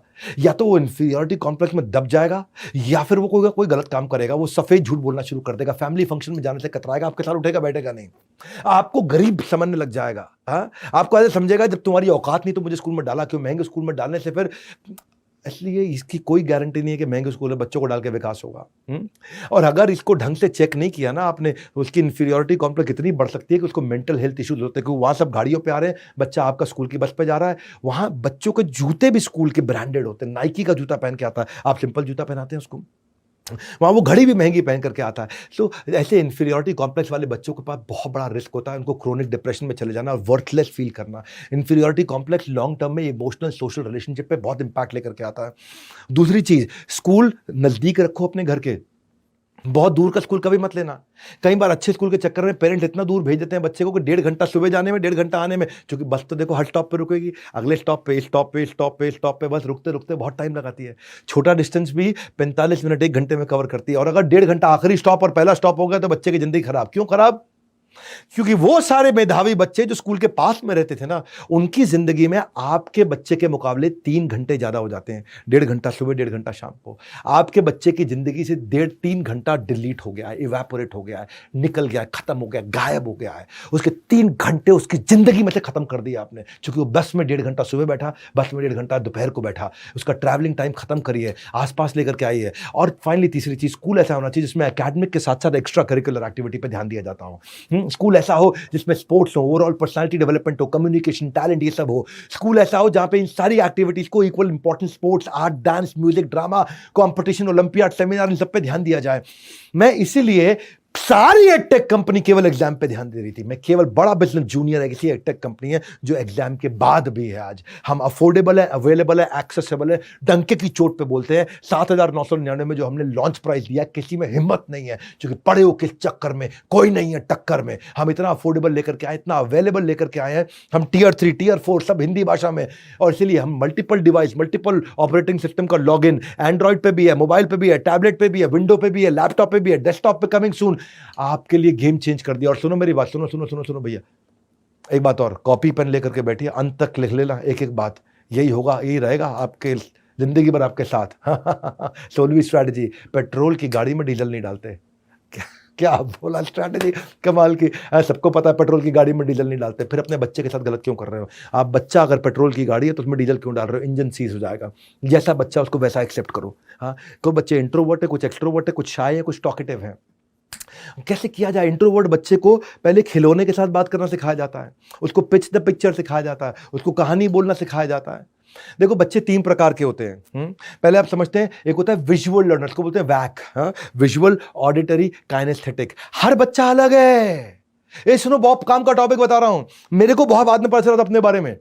पूरे स्कूल टाइम पे मुझको नहीं पता चला था कि मैं विजुअल लर्नर नहीं हूं, मैं ऑडिटरी और काइनेस्थेटिक लर्नर हूं। मुझे खुद अपने बारे में बाद में पता चला था। आज पता चल रहा है कि आपका बच्चा विजुअल लर्नर है कि ऑडिटरी है कि काइनेस्थेटिक है। क्या फर्क है? सुनो, विजुअल लर्नर वो होता है जो पढ़ के सीखता है, देख के सीखता है, पढ़ के सीखता है, देख के सीखता है। उसको पढ़ना अच्छा लगता है, वो घंटों बैठ के किताब में पढ़ सकता है, वो ग्राफ पढ़ेगा, चार्ट पढ़ेगा, डायग्राम पढ़ेगा, प्रोजेक्ट फाइल, उसको कलर्स अच्छे लगते हैं, वो ड्राइंग कर सकता है, वो प्लानिंग कर सकता है, ऑर्गेनाइज्ड होता है, वो स्क्रिबलिंग करता रहता है, वो लिखता रहता है, उसको हैंडराइटिंग भी उसकी सुंदर होती है, उसकी स्पेलिंग मिस्टेक कभी नहीं करता, उसकी मेमोरी अच्छी होती है। वो नॉर्मली स्कूल में अगर मौका दिया जाए तो पहली रो में जाके बैठता है, दूसरी रो में जाके बैठता है, उसको पीछे बैठना पसंद नहीं है। लेकिन दूसरे होते हैं ऑडिटरी लर्नर, इनको सुन के और बोल के सीखना पसंद है। ये जितना बोलते हैं, जितना सुनते हैं, उतना अच्छा सीखते हैं। हाँ, ये ऊंची आवाज में बात भी करते हैं, इनको रिकॉर्डिंग सुनना अच्छा लगता है, इनको ऑडियो फाइल अच्छा लगता है, इनको वीडियोस अच्छे लगते हैं। ये रीडर स्लो होते हैं, इनको रीडिंग पसंद नहीं आती है। ये अगर कोई नॉइज आ जाए तो डिस्ट्रैक्ट हो जाते हैं, तुरंत डिस्ट्रैक्ट हो जाते हैं। ये पढ़ते पढ़ते भी बोलते बोलते पढ़ते हैं, ये इनको गाते गाते पढ़ते हैं, कई बार म्यूजिक लगा के पढ़ते हैं। ये डिबेट्स में अच्छे होते हैं, ये बातचीत में अच्छे होते हैं, ये लेक्चर सुनना पसंद करते हैं, और मौका दिया जाए तो ये क्लास में जाके बीच में बैठते हैं, ना आगे बैठते हैं ना पीछे बैठते हैं। पर कुछ होते हैं काइनेस्थेटिक लर्नर, ये बिल्कुल अलग है। हमारे देश के स्कूल इनके लिए बने ही नहीं है। हमारे देश के स्कूल इनके लिए, ये केवल छूने से और करके सीखते हैं। इन्हें कुछ करने के लिए दे दो, इन्हें कुछ एक्टिविटी में इन्वॉल्व पसंद रहता है, इन्हें प्रोजेक्ट करना, इनको एक्सपेरिमेंट करना, इनको बिल्ड करना, इनको एक्शन, इनको टास्क करना, इनको चलना, इनको चलते चलते बात करना, इनको फिजिकल रिवॉर्ड पसंद है। ये काइनेस्थेटिक है। ये मोबाइल की नोटिफिकेशन आते डिस्ट्रैक्ट हो जाते हैं। ये आपने देखा कुछ बच्चे होते हैं जो क्लास में पीछे बैठते हैं और अपना पाँव हिलाते रहते हैं, टक टक टक टक टक टक, उनका बेंच के नीचे पाँव हिलता रहता है, हिलता रहता है, हिलता रहता है। ये काइनेस्थेटिक वाले होते हैं। ये हर समय इनका पाँव हिलता रहता है हर समय। ये पेंसिल भी ना टक टक ऐसे ऐसे उंगली में हिलाते रहते हैं हर समय, नीचे मारते रहते हैं कॉपी पे, है ना। ये कौन है? काइनेस्थेटिक है। इनको ना बॉडी के मोशन से सीखना पसंद आता है। हाँ, हिलते रहते हैं, पढ़ते पढ़ते पैर बना, अब मास्टर जो पैर मत हिलाओ, पैर मत हिलाओ, क्यों ना हिला, वो हिलाएगा पैर। अब नहीं, पैर हिलाना गलत होता, वो बिना हिलाए पड़ेगा ही नहीं, कुछ करेगा नहीं। इनकी स्पेलिंग मिस्टेक्स बहुत होती है, इनको स्पेलिंग याद नहीं रहती है। ये जेस्टिकुलेट होते हैं, ये हाथों के इशारों से बात करते हैं, ये कपड़े भी अपने कंफर्ट के हिसाब से पहनते हैं और नॉर्मली लास्ट सीट पे बैठते हैं। भैया, अब आपका बच्चा कौन है समझना है। इसमें कुछ भी सही गलत नहीं होता है। पेट्रोल की गाड़ी में डीजल नहीं डालते हैं। ये बोलते हैं visual, auditory, kinaesthetic. There is no right, there is no wrong learning style. आपको अपने बच्चे का स्टाइल आइडेंटिफाई करना है, पैटर्न पढ़ो उसका कौन सा है, उसकी प्रेफरेंस को समझो। ऑनलाइन क्वेश्चन, साइकोलॉजिकल असेसमेंट आ रहे हैं इसके ऊपर बहुत सारे देश के अंदर, उनको यूज करो। क्या बच्चे की स्ट्रेंथ क्या है, वीकनेस क्या है, और उसके प्रेफर्ड लर्निंग स्टाइल के हिसाब से पढ़ाओ। उसके 7/10 को बढ़ाओ, उसके 2/10 को नहीं बढ़ाते हैं। उसको टीचिंग टूल विजुअल लर्नर के क्या होते हैं, वो व्हाइट बोर्ड पे, फ्लो चार्ट पे, पिक्चर पीपीटी से पढ़ेगा। लेकिन दूसरी तरफ जो ऑडिटरी वाला है वो बातचीत करके पढ़ेगा, मेमोराइज करेगा, वो ओरल क्विज करेगा, वो डिबेट करेगा, वो क्वेश्चन करेगा, वो जोर से पढ़ेगा। पर काइनेस्थेटिक वाला करके सीखेगा। एक पढ़ के सीखता है, एक सुन के बात करके सीखता है, एक करके सीखता है। 3 प्रकार के लोगों को आप देखो आपका बच्चा कौन सा। अच्छा, हर एक में तीनों होती हैं लेकिन एक ज्यादा होती है। हर एक में तीन होते हैं, ये नहीं कि तीनों हर बच्चा बिल्कुल एक ही का निकलेगा कि ये केवल काइनेस्थेटिक, ये केवल ऑडिटरी, ये केवल विजुअल। हर एक में तीनों का कॉम्बिनेशन होगा, पर कुछ ज्यादा होगा, कुछ कम होगा। हमारा एजुकेशन सिस्टम जो है वो विजुअल लर्नर के लिए, पढ़ के सीखने वालों के लिए बनाया गया है, और थोड़ा सा ऑडिटरी सुन के। काइनेस्थेटिक के लिए तो हमारा एजुकेशन सिस्टम है ही नहीं, करके सीखने वाला है ही नहीं। तो इस चक्कर में हमारे यहाँ जो काफी सारे जो जीनियस होते हैं ना, वो ड्रॉप आउट कर जाते हैं स्कूल से, और उनको शैतान और बुद्धू बच्चा बोला जाता है। पीछे बैठते हैं लेकिन वो जिंदगी में बहुत कुछ कर जाते हैं। हाँ, इसीलिए आपको समझना है कि आपका बच्चा है कौन। Why children are not taught according to their learning style, यही सबसे बड़ी दिक्कत मुझे नजर आती है। हाँ, कि लेस वो फिर मोटिवेटेड नहीं है नॉलेज गेन करने के लिए। देखो, learning, speaking, reading, writing, LSRW बोलते हैं इसको, वो किसमें तेज है। और मैंने यही प्रॉब्लम को समझ के काइनेस्थेटिक, ऑडिटरी, विजुअल, इसको समझ के तीनों का कॉम्बिनेशन बीबी जूनियर में लेके आया कि मैंने लर्नर सेंट्रिक बनाया, टीचर सेंट्रिक नहीं बनाया। बच्चे को क्या चलता है उस हिसाब से करो। हाँ, उसको एक्सपेरिमेंट की लैब्स दी है हमने अपने आप के अंदर, साइंस की यूनिक फीचर है ये हमारा। हमने उसको ज्योग्राफी के इंटरैक्टिव मैप्स दिए हैं, साइंस के उसको एनिमेशंस दिए हैं, हिस्ट्री की उसको टाइमलाइन, ग्रेट पर्सनालिटी की 3D 4D वॉक थ्रू दिए हैं, उसको लाइव फुटेज दिए हैं। ये बनाने में सालों साल लग जाता है। मोहनजोदाड़ो और हड़प्पा को मैं 6ठी क्लास में जब मैं था ना, मेरे को समझ नहीं आता था क्या कौन क्या कर गया मोहनजोदाड़ो में। मेरा दिमाग खराब करके चला गया। और ये हमारी हिस्ट्री की टीचर ये डंडा पकड़ के पेलती रहती, हमको इतना मारती, हम परेशान रहते थे। लेकिन आज हमने ऐसी ऐप बना दी कि मोहनजोदाड़ो और हड़प्पा के एरियल पिक्चर्स के साथ current 3D 4D walk through दिया ला करके। इसीलिए बड़ा बिजनेस जूनियर में केवल समस्या लेकर नहीं, समाधान भी लेकर के आया हूँ। और प्राइस में ऐसा लाना चाहता था कि देश की आधी जनता इसको आराम से ले सकती है। बहरहाल 17वीं स्ट्रैटेजी पर चलते हैं। Universe is shifting from left brain to right brain. इसको समझने के लिए ऐसे समझते हैं कि ब्रेन के 2 हिस्से होते हैं, एक होता है लेफ्ट ब्रेन, एक होता है राइट ब्रेन।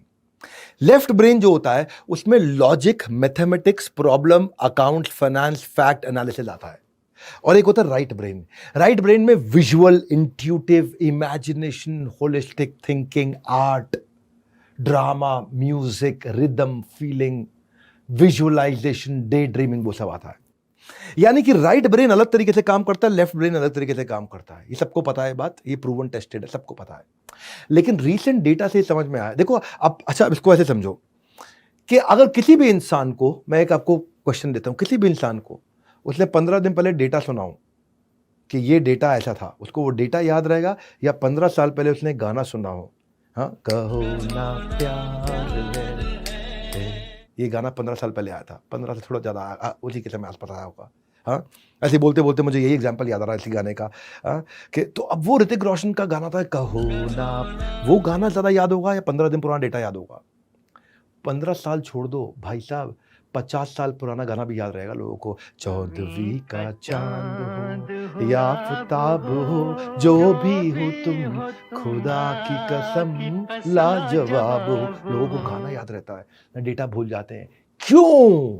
ये मेरा सवाल है आपसे, क्यों लोग डेटा, नंबर, लॉजिक सब भूल जाते हैं लेकिन उनको गाने, इमोशन, फीलिंग सब याद रहते हैं? क्योंकि लेफ्ट ब्रेन 10% रिट्रीवल देता है और राइट ब्रेन 90% रिट्रीवल देता है। यह नहीं पता था लोगों को, जो मैं आपको बता रहा हूं पेरेंटिंग के वेबिनार में। लेफ्ट ब्रेन से केवल 10% इंफॉर्मेशन वापस निकाली जा सकती है, राइट ब्रेन से 90% निकाली जा सकती है। Left brain analytical, logical, detail, fact, number, mathematics, accounts, finance, physics, chemistry का होता है और right brain emotions, feeling, free thinking, creativity, intuitivity का होता है। अब ट्रेडिशनल टीचिंग जो है वो रट्टा मारने की है। अब लेफ्ट ब्रेन से कुछ याद नहीं रहता तो रट्टा मरवाया जाता है, कॉपी कराया जाता है। अब स्टडी के पैटर्न्स बदल गए, स्टडी के पैटर्न विजुअल हो गए, इंटरैक्टिव हो गए, सबको समझ में आ गया। ये जो 90% वाला ब्रेन है ना, इसका इस्तेमाल करो। अब मैं आपको बताता हूं गेम कहां चेंज होता है। गेम होता है what if we can make the left brain content consumed with right brain based patterns. सुनो मेरी बात को, मैं अगर मैथमेटिक्स को, अकाउंट्स को, फिजिक्स को, केमिस्ट्री को, मैं डेटा को, नंबर्स को अगर विजुअल फॉर्मेट में, कहानी के फॉर्मेट में, स्टोरी में और इमोशंस के साथ सिखा दूं तो वो जिंदगी भर याद रहेगा। ये है मेन मुद्दा। समझ आ गया मेरा बात आपको? ये मेन मुद्दा है कि अगर मैंने मैथमेटिक्स को कहानी के साथ सिखा दिया, इसीलिए क्यों टीचर कुछ अच्छे होते हैं, इसीलिए क्यों फिजिक्स वाला को हमने इन्वाइट किया, हमारे साथ आए वो, उन्होंने बड़ा भारत शो में बहुत अच्छी बातचीत करी। फिजिक्स वाला क्यों उनका इतना नाम है? क्योंकि वो लेफ्ट ब्रेन के कंटेंट को राइट ब्रेन के स्टाइल में सिखाते हैं, वो एक्टिंग करके सिखाते हैं। इतना बढ़िया एक्टिंग करते हैं, अपने जीन्स पे टैटू बना के ले आते हैं, जीन्स पे फॉर्मूला लिख के आते हैं, कहानी करते हैं, एक्टर्स की तरह कहानी करके सिखाते हैं। वो खूब ड्रामा करते हैं। हाँ बेटा, हाँ ठीक है पापा खरीद ले। हाँ हाँ ठीक है पापा पैसा पैसा। और इतना बढ़िया काम करते हैं। ये है मेन मुद्दा कि लेफ्ट ब्रेन के कंटेंट को राइट ब्रेन के स्टाइल में सिखाओ। यानी कि आप लेफ्ट ब्रेन के कंटेंट को रट्टा मत लगवाओ, उसके पीछे के कॉन्सेप्ट को, उसके पीछे की थ्योरी को, उसके पीछे की स्टोरी को, उसके पीछे के फ्रेमवर्क को, उसके पीछे की अंडरस्टैंडिंग को, उसके पीछे के लॉजिक्स को विजुअली स्टोरी के साथ समझा दो बच्चों की भाषा में। बच्चे कहते हैं अरे समझ में आ गया, ये मास्टर जी सबसे अच्छे हैं। याद है बच्चों को, आप सारे बच्चे जो देख रहे हो इस वीडियो को, कुछ मास्टर आपको पसंद आते हैं, ये वही मास्टर हैं जो लेफ्ट ब्रेन की पढ़ाई को राइट ब्रेन के स्टाइल में करा देते हैं। ये यहाँ पे सारा गेम। इसीलिए आज जब मैंने अपनी तैयारी करी तो experiential learning, 3D, 4D, audio, visual, retention technique आसान। मैं अपनी मेहनतें बताना चाहता हूं आपको कि मैंने क्या मेहनत करी पिछले 1 साल, 1.5 साल, 2 साल के अंदर, कि बच्चों के लिए वीडियो, क्विज, गेम्स और वर्कशीट के साथ पढ़ाई कराएंगे। स्कूल की पढ़ाई ऐसा नहीं करेंगे बस खाली एनसीईआरटी की किताब पढ़ ले। देखो भैया, 2 चीजें हैं। हाँ, एक होता है टॉप लाइन एकेडमिक स्कोर, एक होता है बॉटम लाइन पर्सनालिटी स्कोर। ये दोनों को बिल्ड करा दो, ये है बड़ा बिजनेस जूनियर। बहरहाल आज के प्रोग्राम में let's get trained on how to operate like a well oiled machine. माता पिता के लिए इससे अच्छा वीडियो कोई नहीं हो सकता। अगर आप बच्चे हैं, ये सारे माता पिता तक वीडियो पहुंचा दो और ये इससे मैं रेवोल्यूशन ला सकता हूं पेरेंटिंग के स्टाइल में। फ्री वीडियो है, सबके लिए अवेलेबल है। शेयर कर देना इस वीडियो को दबा करके। 18वीं strategy, 18th rules in house eliminates confusion. घर में ना पॉलिसी बना दो, रूल्स बना दो, कंफ्यूजन खत्म। आपको बच्चों को डांटना नहीं पड़ेगा। क्या मतलब होता है इसका? किसी को भी ना सुनना पसंद नहीं है। Nobody likes to hear no. आप ये नहीं कर सकते, आप वो नहीं कर सकते, ये नहीं। हमारे घर की ये पॉलिसी है, हमारे घर का ये रूल है, ये बता दो। जंक फूड, आप जंक फूड नहीं खा सकते। हम जंक फूड खाली संडे को खाते हैं, हमारे घर का रूल है। अब बच्चा मंडे टू सैटरडे मांगेगा ही नहीं, क्योंकि घर में आपने रूल बना दिया। रूल बनाने के बाद क्या होता है, आपको बार बार मना नहीं करना पड़ता। यू डोंट हैव टू से नो। हाँ, जैसे आपने रूल बनाया कि घर से बाहर, रूम से बाहर निकलते वक्त जैसे कई बार माता पिता आपस में बात करो तो बच्चा बीच में बोलता है, तो ये बीच में मत बोलो, बीच में मत। नहीं, आपने एक रूल बना लिया घर में कि don't interrupt when 2 elders are talking. तो आपको वो नहीं बोलना पड़ेगा, शट अप नहीं बोलना पड़ेगा उसको। परिवार में जब नियम बना लिए जाते हैं ना, देखो आप, हाँ, it is parenting, it's not fathering and mothering. हाँ, ये फादरिंग नहीं है कि फादर अकेला कर लेंगे, मदर अकेले कर लेंगे। आपको दोनों के बीच में रिश्ता होना अच्छा जरूरी है। फिर भी हर घर में माता पिता का झगड़ा होता है, हर घर में झगड़ा होता है। बच्चों को पीछे मत लेकर के आइए, बिल्कुल मत लेके आइए, बच्चों की ज़िंदगी मत खराब करिए। हाँ, आप बच्चों को उनसे अलग रखिए। पेरेंटिंग में टीम वर्क चाहिए आपको, मदर और फादर दोनों चाहिए। अपनी ईगो को छोड़ दो, घटिया ईगो को छोड़ दो, बच्चों की ज़िंदगी खराब मत करो। हाँ, नहीं तो बच्चे जो है ना इसका फ़ायदा उठाते हैं। रूल क्या है? रूल ये है कि अगर आपस में कोई आर्ग्यूमेंट है तो बच्चों को उससे बाहर रखो। तो if you are fighting with the spouse, it is expected for couples to have disagreement, it is okay.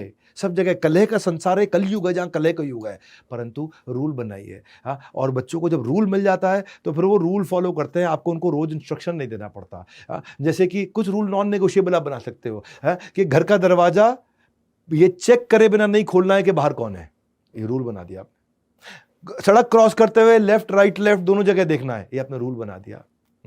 आप अपनी फैमिली के हिसाब से, अपनी वैल्यूज के हिसाब से अपने रूल बनाइए और खुद भी फॉलो करिए।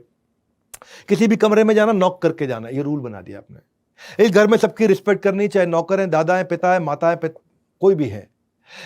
किसी को भी नेम शेमिंग नहीं करना या पलट के जवाब नहीं देना, आपने रूल बना दिया। अब रोज नहीं बोलना पड़ेगा आपको। हाँ? आप दरवाजा पटक के नहीं जा सकते, रूल बना दिया, रोज नहीं बोलना पड़ेगा आपको। डिसरिस्पेक्टफुल नहीं हो सकते आप। टीवी का यही टाइम है, शाम को 8 से 9 हम टीवी देखेंगे, 1 घंटा सारे इकट्ठे बैठ के, और बायोपिक देखेंगे, बायोग्राफी देखेंगे, जो भी। रूल बना दिया। अब आपको हर समय मना नहीं करना पड़ेगा। तो उसका मोबाइल का, टीवी का आपने रूल बना दिया, हर समय छोड़ना। तो अब रूल बना दिया कि इस घर में सिर्फ सच बोलेंगे, आप भी सच बोलिए, वही बोलेंगे, फेस करना पड़े फेस करेंगे। चोरी कभी नहीं करेंगे, रूल बना दिया। तो आपको हर बार नहीं बोलना पड़े। If you make a mess you have to clean it up, rule बना दिया। तुमने गंदा किया तो तुम ही साफ करोगे, हर बार नहीं बोलना पड़ेगा। तो रूल बनाइए और धीरे धीरे वो रूल्स को कम्युनिकेट करिए, ताकि जैसे फॉर एग्जांपल 3 एस होते हैं। हाँ, बच्चे क्या करेंगे? स्क्रीन, पहले मोबाइल, फिर स्पोर्ट्स खेलेंगे, फिर स्टडी, तीसरा एस पढ़ेंगे। आप रूल बना दो वहाँ पे। पहले स्टडी, आपको क्या करना है? 2 घंटा पढ़ना है, 1 घंटा खेलना है, आधा घंटा मोबाइल यूज करना है। आपने 3.5 घंटे का रूल बना दिया उनके लिए। 2 घंटा पढ़ना है, 1 घंटा खेलना है, आधा घंटा स्क्रीन यूज कर सकते हो आप। 3.5 घंटे का रूल बना दिया आपने।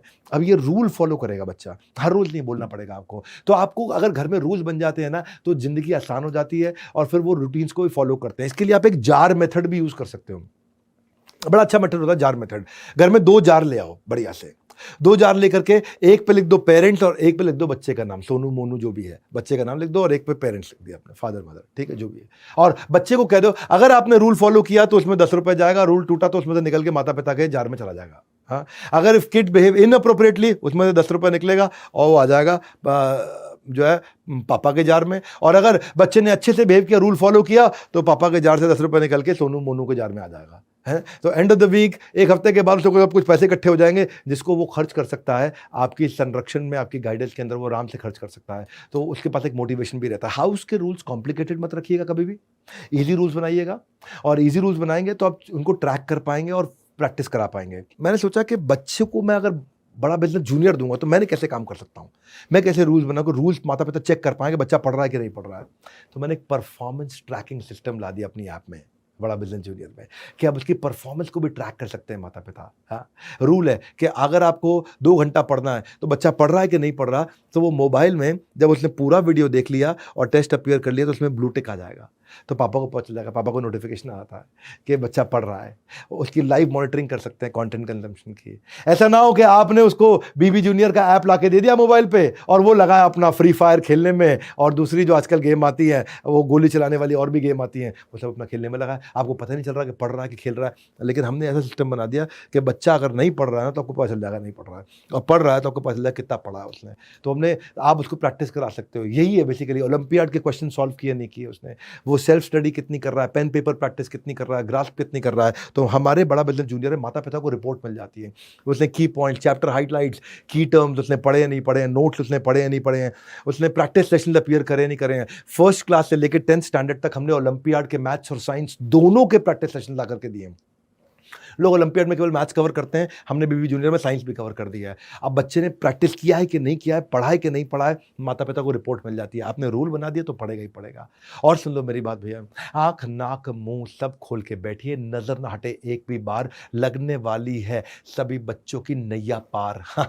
19 स्ट्रैटेजी जो है, इनकरेज इंक्विजिटिवनेस।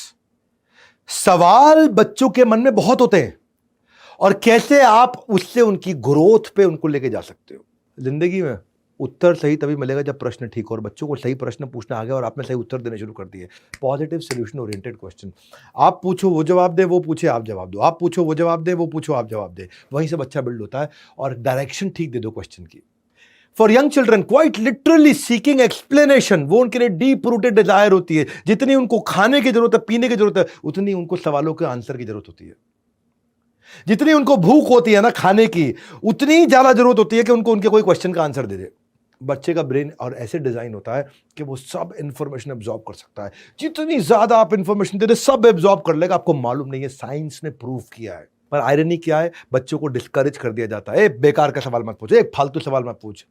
मेरी बात सुनिए, आपके पास आंसर नहीं है, सवाल फालतू नहीं होते, उनको बस डायरेक्शन देनी थोड़ी थी। इसको बोलते हैं HOTS, higher order thinking skill.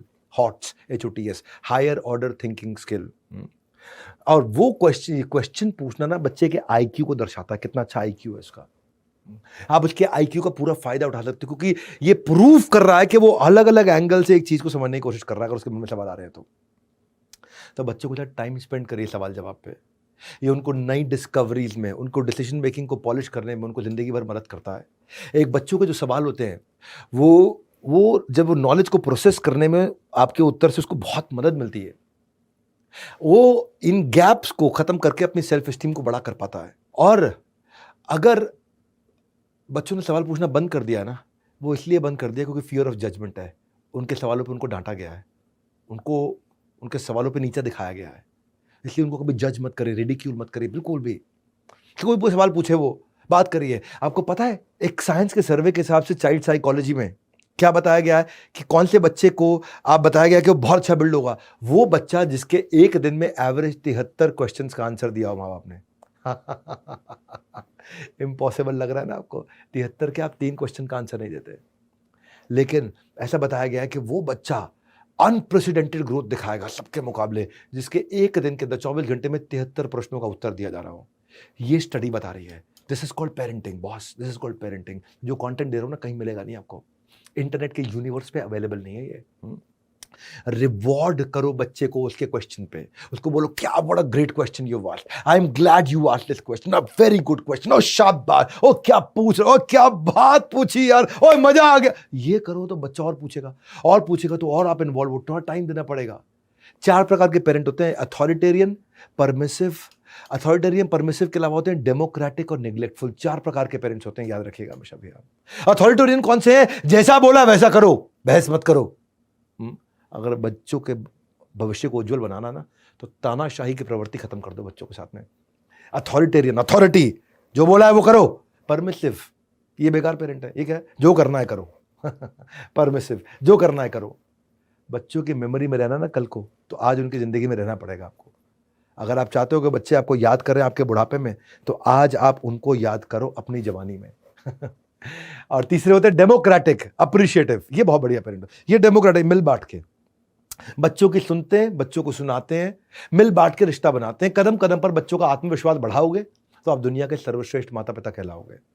और फिर है चौथे, निग्लेक्टफुल। इनको मालूम ही नहीं बच्चा क्या कर रहा है, कहां जाके सुल्फा, सिगरेट, शराब क्या पी के आ रहा है, क्या करके आ रहा है, गांजा मार के आ रहा है, इनको मालूम ही नहीं। ये निग्लेक्टफुल है, इनको पता ही नहीं बच्चा क्या कर रहा है। बच्चों की परवरिश में अगर आप समय नहीं बिताओगे तो दुनिया के लापरवाह माता पिता कहलाओगे। 4 में से डेमोक्रेटिव और अप्रिशिएटिव, जो बच्चों के साथ इन्वॉल्विंग पेरेंट हैं, वो सबसे बढ़िया होते हैं। और मैं भी क्वेश्चन की गेम्स खेलता हूं बच्चों के साथ में, और मैं अपने दोस्तों को भी सजेस्ट करता हूं क्वेश्चन की गेम्स खेलें। आपको सजेशन दे देता हूं। कुछ अम्ब्रेला टॉपिक होते हैं, सीधा एनिमल पे, सीजन पे, फ्रूट पे, कंट्री पे, फिल्म पे, world largest, world smallest, world longest, इस पे चर्चा करो बच्चों से। ये स्पेसिफिक टॉपिक उठा लो, कुछ कुत्तों पे, पोलर बेयर पे, मैंगो पे, पेरिस पे, किसी पे भी 5 सवाल आप पूछो बच्चे से, 5 वो पूछे। अगले दिन की एक्टिविटी दे दो, वो भी रिसर्च करके आएगा। और स्कोर कर लो, किसने ज्यादा अच्छा सवाल पूछा, किसका आंसर ठीक है, किसका आंसर गलत है। देखो इजी करता हूं, चलो मैं आपको एग्जाम्पल देता हूं। आम पे सवाल कर लो बच्चों से, उसे बोलो अपने बेटे को कि भाई मैंगो में कौन कौन से विटामिन है। एक सवाल पूछ लो तो वो अपना रिसर्च करके बताएगा मैंगो में विटामिन ए है, सी है, ई है।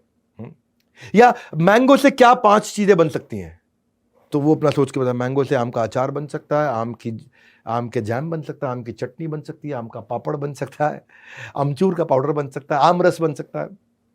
या फिर मैंगो कहाँ उगता है हमारे देश में, तो वो भी अपना लगा हुआ। उत्तर प्रदेश में उगता है, महाराष्ट्र में उगता है, कर्नाटका में, गुजरात में, वेस्ट बंगाल में। या 5 तरह के मैंगो कौन से हैं, अब वो भी अपना रिसर्च करने में लग जाएगा, पड़ेगा 5 तरह के कौन से। आप अल्फांसो तो पता है मुझे, दशहरी लंगड़ा पता है, उसको और नहीं पता मुझे। तो आप बताओ, उसको आम्रपाली होता है, तोतापरी होता है, बादामी आम होता है, मालदा आम होता है। हाँ, या अब जब तो आम किस किस रंग में आते हैं, आम तो येलो ही आता नहीं, आम हरा भी आता है, आम लाल भी आता है। हाँ। अब सबसे अच्छा तरीका है बच्चों को रेज करने का, तो उसके साथ में हैप्पीली पॉजिटिवली उसको एंगेज करो, उसको फ्यूचर के लिए रेडी करो, उसको इन्वॉल्व करो। मैं इसी चक्कर में जब बड़ा बिजनेस जूनियर भी मैंने बनाया ना, तो बच्चों की इंक्विजिटिवनेस को बढ़ाया कि वो इतने क्वेश्चन आंसर उनके साथ कर सकते हैं। प्रैक्टिस सेशन दिए हमने, बच्चों को टाइम लिमिट दे दिया प्रैक्टिस सेशन का। पहली क्लास से 12वीं क्लास तक सब में प्रैक्टिस सेशन क्विज दिया हमने। सारी एनसीईआरटी की किताबों को सॉल्व कर दिया 6ठी से 10वीं तक। हायर ऑर्डर थिंकिंग स्किल दिया हमने पहली से 10वीं क्लास के लिए। Sample paper, worksheet for practice, formula master, math formula master, IIT foundation question, 6ठी 7वीं 8वीं 9वीं क्वेश्चन बैंक। हमने 1,00,000 क्वेश्चन का क्वेश्चन बैंक दे दिया कि बच्चों की इंक्विजिटिवनेस को हम बिल्ड करें। सीबीएसई पैटर्न के एमसीक्यू दे दिए, मल्टीपल चॉइस क्वेश्चन, वर्कशीट दे दिया, उसमें ग्रीन और red fill in the blank है उसके अंदर। और तो और 15 दिन के अंदर हम लोग आज का डाउट फीचर लेके आ रहे हैं। कुछ भी क्वेश्चन बच्चा हमसे भी पूछेगा तो हम उसको आंसर दे सकते हैं आज का डाउट में आकर के। बड़ा बिजनेस जूनियर का आपको बता चुका हूं मैं 2-3 बारी के इनॉग्रल ऑफर चल रहा है। ये 7,999 में दे रहे हैं। कुछ दिनों में इसका प्राइस बढ़ने वाला है, 1 हफ्ते बाद इसका प्राइस बढ़ जाएगा। जिस भी आप देश में जहां भी हैं, हमारे किसी चैनल पार्टनर से, आईबीसी से या हेड ऑफिस में बोर्ड लाइन नंबर पे फ़ोन करके आप ले सकते हैं। अब बड़ा बिजनेस जूनियर फिर से कह रहा हूँ वैसे आप कि ये कंटेंट है दमदार, ध्यान से बैठो, बस थोड़ा समय और करना है पार। हम अब तक 19 स्ट्रैटेजीज कवर कर चुके हैं, 2 बची हैं, 20वीं और 21वीं। 20वीं है channelise the dopamine rush. Dopamine rush क्या होता है? ये डोपामिन रश होता है कि हैप्पीनेस का हार्मोन होता है। हमारी बॉडी में एक हार्मोन होता है जो हैप्पीनेस के टाइम पे सेक्रेट होता है। जब आदमी खुश होता है तो वो हार्मोन आता है, डोपामिन आता है। वो तो डोपामिन रिलीज होता है। मोटिवेशन क्या है? मोटिवेशन मतलब motive plus action is motivation. Motive कि मुझे ये इसलिए करना है और एक्शन करना शुरू कर दो इज मोटिवेशन। तो डोपामिन डिसाइड करता है कि बच्चा ये काम करेगा कि नहीं करेगा, बच्चा पढ़ेगा कि नहीं पढ़ेगा, बच्चा इस समय तैयारी एग्जाम की करेगा कि नहीं करेगा। बच्चा वही काम करता है जो करने में से खुशी मिलती है। सिंपल मुद्दा है, बस खत्म। बच्चा वही करेगा जो करने में खुशी मिलती है। क्या आप कुछ ऐसा कर सकते हो कि उसको खुशी मिलने वाले अच्छे काम करा दो? उसको जिस काम में खुशी नहीं मिलती, चाहे कितना भी जरूरी हो, वो नहीं करेंगे। वाइस वर्सा, जिस काम में खुशी मिलती हो चाहे वो कितना ही खराब हो, हम फिर भी करेंगे। शराबी है, कितना ही खराब क्यों ना हो शराब पीना, वो फिर भी शराब पिएगा क्योंकि उसको खुशी मिलती है, डोपामिन। शराबी को पता है शराब सेहत के लिए ठीक नहीं है, लेकिन फिर भी उसको खुशी मिलती है इसलिए वो पिएगा। बच्चे के साथ भी ऐसा ही, जिस टास्क को करने में उसको सेंस ऑफ अचीवमेंट फील होती हो। देखो जब बच्चे खेल रहे होते हैं ना दूसरे बच्चों के साथ, तब बैठ के टीवी नहीं देखते क्योंकि उसमें उनको ज्यादा स्वाद आ रहा होता है। टीवी का स्वाद कम है, आपस में बच्चों को खेलने का स्वाद ज्यादा है ना। तो जो ऊंचा स्वाद है वो दे दो उसको, और ऊंचा स्वाद जो सही डायरेक्शन का हो। आप नहीं दोगे तो कहीं ना कहीं से निकाल के ले ही आएगा। सुन लो सुन लो सुन लो, आप नहीं दोगे तो किसी ना किसी दोस्त के साथ कोई ना कोई स्वाद ढूंढ आएगा। वो गलत वेबसाइट्स पे चला जाएगा, वो गलत संगत में चला जाएगा। उसको स्वाद चाहिए, उसको डोपामिन चाहिए, उसको हैप्पीनेस चाहिए। ढूंढो कि क्या दे सकते हो आप उसको। वो एक्टिविटीज में इन्वॉल्व करो जो उसकी प्रगति भी कराती है और सेंस ऑफ हैप्पीनेस भी देती हो। मोबाइल छीन लो उससे, मोबाइल छीन लो बस। हाँ, कितनी माओं को देखा है मैंने, हर समय बच्चों के दुश्मन बन जाती है। मोबाइल छीन लो उससे।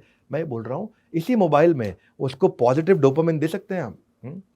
जैसे मेरे एक दोस्त का बेटा था, उसको शिनचैन देखना था, हर समय शिनचैन। अब शिनचैन जो है ना, ये एक ऐसा कार्टून है जो कि गाली गलौच और माता पिता से बदतमीजी सिखा देता था। बहुत दिक्कत होती थी। अच्छा, उस बच्चे का मन था यूकेलेले प्ले करने का। यूकेलेले होता है छोटा गिटार, बच्चों का गिटार। तो यूकेलेले का हमने कोच लगाया उसको, और जितने बजे शिनचैन आता था शाम को 6 से 8, हमने बोला कि भैया ये यूकेलेले सिखाने वाले मास्टर जी 6 से 8 ही आ सकते हैं, आप बताओ तुम्हें शिनचैन देखना है यूकेलेले सीखना है? बोला यूकेलेले सीखना है। शिनचैन छूट गया उसका, हायर टेस्ट दे दिया, डोपामिन, खत्म बात। Engage him in some activity.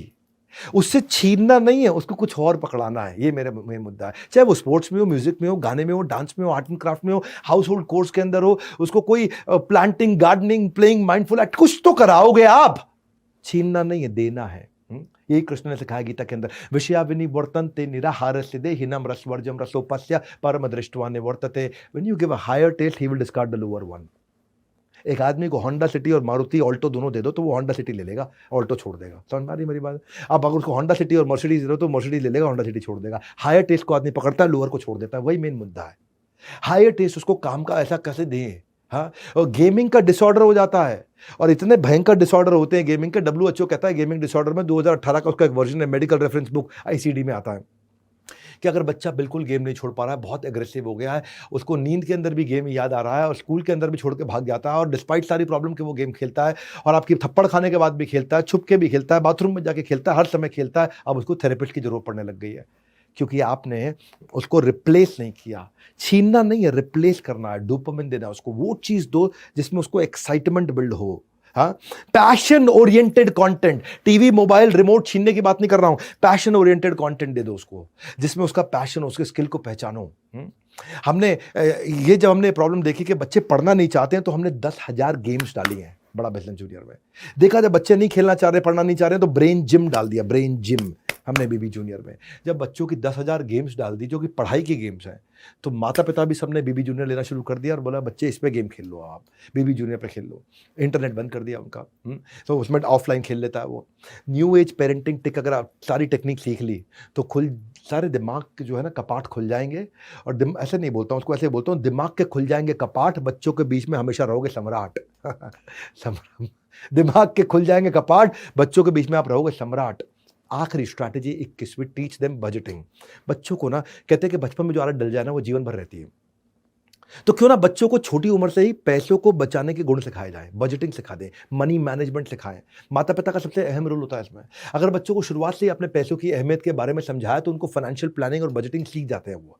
वही अगर माता पिता बच्चों को मनी मैनेजमेंट के गुण नहीं सिखाए तो बाद में समस्याएं झेलनी पड़ती है। पर ज़्यादा परेशानी तब खड़ी होती है जब वो नौकरी की शुरुआत करता है और कर्ज के जाल से बचने के लिए मनी मैनेजमेंट सीखना जरूरी है, वो जो कुछ नहीं सीखा होता। इसलिए उसको शुरुआत से ही उसकी दिलचस्पी पैसों के जोड़ घटाव के अंदर बिल्ड करनी शुरू करिए ताकि वो पैसों का जमा घटा सीखे। उसको अपनी देखिए पारिवारिक स्थिति के अनुसार, उम्र के हिसाब से उसको पैसों की सीमा तय करके उसके साथ सिस्टम बनाइए। बच्चों को एक पिगी बैंक ला के दीजिए, उसको बताइए इसमें जो पैसे डालोगे वो उसी के होंगे। हर महीने उनको एक पॉकेट मनी दे और वो अमाउंट पिगी बैंक में डालें और धीरे धीरे बढ़ता देख करके बच्चा इससे खुश भी होगा और खेल खेल में बचत की गुण भी सीखेगा। उसको बता लो तुम्हें जो भी खरीदना है, तुम्हारे पास बजट है हर महीने का, इसी में से खरीद सकते हो, इससे ज्यादा नहीं खरीद सकते। तो अब अगर उसको पता है कि भाई मेरे पास मेरे बजट में इस समय 2,000 पड़े और मेरे को इस समय ये टॉय खरीदना है 4,000 का है, तो वो एक महीना वेट करना सीख जाएगा। ये बहुत बड़ी बात है। वो आपके सामने मॉल में जाकर के जमीन पे लेट नहीं जाएगा, मॉल में जाकर के हर एक चीज का प्राइस पड़ेगा, अपने उसको खुद देखेगा कि भाई मेरे पिग्गी बैंक में कितने पैसे हैं, 2,000 है, अगले महीने मुझे 2,000 और मिलने हैं, 4,000 होगा, अगले महीने के अंत में खरीद लूंगा और वो खुशी खुशी वापस लौट के आएगा। मैंने होते हुए करते हुए देखा है बच्चों के साथ में। ये बच्चों के लिए बजट सेट करें, उसको बताएं कि वो एक दिन में कितना खर्च कर सकते हैं, एक महीने में कितना खर्च कर सकते हैं। छोटी मोटी चीज वो अपनी पॉकेट मनी से लेना सीखेगा, उसके लिए गोल सेट करिए। और अगर पैसे वो कम पड़ रहे हैं अपने आप जब वो रुकने लगेगा ना, तो अब आप इतना खुश होंगे मन से कि बच्चा अपने इमोशंस को कंट्रोल कर पा रहा है। उसको सिखाइए इच्छा और जरूरत का डिफरेंस, इसको बोलते हैं नीड और वांट का डिफरेंस। इच्छा तो कुछ भी हो सकती है, मुझे फरारी चाहिए, लेकिन मुझे जरूरत किस चीज की है। जब बच्चा ये ट्रेन हो जाता है ना इच्छा और जरूरत के डिफरेंस में, बहुत बड़ी बात है ये। बड़े बड़े माँ बाप नहीं हो पाते इच्छा और जरूरत के डिफरेंस पर ट्रेन, आप खुद भी होइए। उसके खर्च करने की आदत पे आप नजर रखिए। बच्चे से कहें कि वो तय करे कि वो किस चीज पर खर्च करेगा और इच्छा और जरूरत साथ साथ सिखाते जाइए उसको। और अच्छा अगर उसने पैसा बचा लिया तो उसको इंसेंटिव दीजिए, कुछ 200 रुपये एक्स्ट्रा दे दीजिए उसको। सही जगह समझदारी से खर्च करने पर उसको शाबाशी भी दीजिए, उसको समझ में आएगा। इसको लेना फैमिली टोकन सिस्टम रख सकते हो आप एक, कि उसको ऐसा नहीं है आपने बजट ही बनाया कि मैं 500 रुपये ऐसे ही दूंगा हर हफ्ते, नहीं। उसके लिए भी एक आपको गेम बताता हूं, उसके लिए गेम खेलिए, ऐसी सफल गेम बता रहा हूं, गेम चेंज हो जाएगा। बच्चे का व्यवहार पूरा बदल जाएगा रातों रात। रातों रात नहीं तो कम से कम आप ये पक्का कह सकता हूं कि 2.5 महीने में उसका व्यवहार बदल जाएगा, 75 दिन के अंदर। बहुत होते हैं 75 साल की जिंदगी में, 75 दिन में आप बच्चे को चेंज कर सकते हैं। अगर सीखना चाहते हैं ध्यान से सुनिए, आखिरी गेम बताने जा रहा हूं आपको। एक टोकन का, किसी भी बाजार खिलौने के स्टोर से टोकन ले आइए। टोकन पर नंबर लिखे होंगे 1 2 3 4 5 10, तो 1 2 5 10 20 50 100 ऐसे लिख लीजिए। अब वो टोकन मतलब हो गया रुपया। अब अगर उसको बताइए कि गुड बिहेवियर पे तुमको टोकन लिखा हुआ है हमने, तुम सुबह टाइम से उठ रहे हो, ब्रश कर रहे हो, दांत को अपना जो टाइम अलॉट किया उतना ही खेल रहे हो, उतना ही पढ़ रहे हो, होमवर्क टाइम से खत्म कर रहे हो, आप टाइम से सारे काम कर रहे हो, तो उस पे टोकन पे आपको बेनिफिट मिल जाएगा। उसके साथ आप बिहेवियर की लिस्ट बना लो आप एक, कि अगर उसने टैंट्रम किया, चिल्लाया, स्क्रीमिंग, फाइटिंग, आर्ग्यूइंग, कुछ भी किया, कोई भी सामान इधर उधर उठा के बच्चे ने फेंका, सोफे के ऊपर कूदा फादी किया, खाना टाइम से नहीं खाया, इग्नोर किया, मिसबिहेव किया, बदतमीजी किया, या टीवी फालतू देखा, बाहर फालतू खेला, बाहर जाकर मोबाइल ज्यादा फालतू खेला, तो हर टोकन पे असाइन कर दो वैल्यू।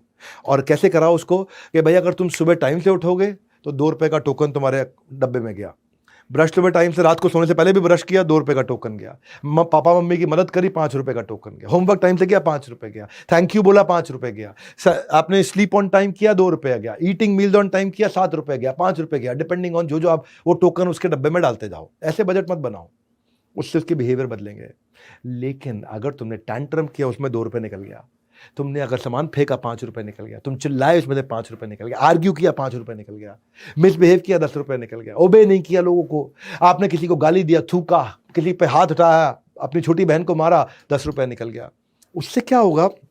वो अपने बजट को खुद ही बिल्ड करेगा, वो कमाएगा, अर्न करेगा, बिहेवियर में चेंज लेकर के आएगा। आपने अच्छे बिहेवियर को इंसेंटिवाइज कर दिया। जिस व्यवहार पे दोगे पुरस्कार, उसी को दोहराएगा बार बार। जिस व्यवहार पे छीनोगे पुरस्कार, उसको कभी भी नहीं दोहराएगा अगली बार। हाँ, an effort that is appreciated gets repeated. हाँ, ये एंटरप्रेन्योरशिप, ये बिजनेस, उसको बिहेवियर, अपने बिहेवियर को कंट्रोल करके पैसे को बिल्ड करना सीख जाएगा। अरे व्यवहार कंट्रोल करके पैसा कमा सकते हैं, और वही मैं सिखाता हूँ उसको। फिर बाद में आप जब ये कोर्स दिलाएंगे उनको बीबी जूनियर का, वहाँ पे हम उसको एंटरप्रेन्योरशिप सिखाएंगे, think like entrepreneur, finance management, business की वोकैबुलरी बचपन में सिखाना शुरू कर देंगे उसको बिजनेस आइडियाज बचपन में सिखाना शुरू कर देंगे, बजट करना सिखाएंगे उसको, रेवेन्यू, एक्सपेंस, कॉस्ट, प्रॉफिट का डिफरेंस सिखा देंगे बच्चे को। गेम चेंज हो जाएगा। K-12 हमने जो बिल्ड किया है, ये बच्चों का एक इकोसिस्टम तैयार कर दिया, एक लूप तैयार कर दिया, जहाँ से बच्चा curious, asking question, getting answer, game changer. आपके लिए इस समय हमने लॉन्च प्राइस लिया है। मैं जा रहा हूँ, ये वीडियो खत्म होने लगा है। मैंने 7 दिन के लिए आपको एक लॉन्च प्राइस दिया है इस समय 7,999। इसका बेनिफिट उठा लीजिए। थोड़ा सा प्राइस इसके बाद बढ़ जाएगा, फिर बाद में आपका पछताएंगे, बाद में उस प्राइस पे हम आपको नहीं दे पाएंगे। तो उसके लिए फ़ोन करिए, पता लगाइए। और देखो मेरी आखिरी बात सुनो, stop trying to perfect your child, try to perfect your relationship with your child. बस ये है पेरेंटिंग। बच्चे को परफेक्ट मत करो, अपने रिश्ते को परफेक्ट करो उसके साथ में। बच्चे के साथ रिश्ता बन गया, सारी बात बन गई। हाँ, मैं ये 21 जो स्ट्रैटेजी दी है, इसके नीचे मेरे को कमेंट बॉक्स में बताइए कौन कौन सी स्ट्रैटेजी आपको पसंद आई, किसका फ़ायदा हुआ। और ये बता दीजिए आप कितने लोगों को वीडियो शेयर करने वाले हैं। फ्री में आपको ये कंटेंट दिया, बहुत पावरफुल 21 स्ट्रैटेजीज। कितने लोग आप ये वीडियो शेयर करने वाले, नीचे सारे कमेंट आकर के पढ़ूंगा मैं। शेयर करिए इस वीडियो को, सारे माता पिताओं तक पहुँचा दीजिए देश के, कि ये वीडियो से उनको फ़ायदा हो जाए। हमारे साथ जुड़े रहने के लिए, वर्ल्ड के नंबर 1 एंटरप्रेन्योर यूट्यूब चैनल पर आने के लिए, चैनल को सब्सक्राइब करने और करवाने के लिए, कमेंट बॉक्स में आकर के बताने के लिए कितने लोगों को शेयर किया और कौन कौन से आपको लर्निंग्स पसंद आई, किस स्ट्रैटेजीज में से। आप सबका हृदय की गहराई से, मुस्कुराहट के साथ, प्रेम पूर्वक, विनम्रता के साथ बहुत बहुत धन्यवाद।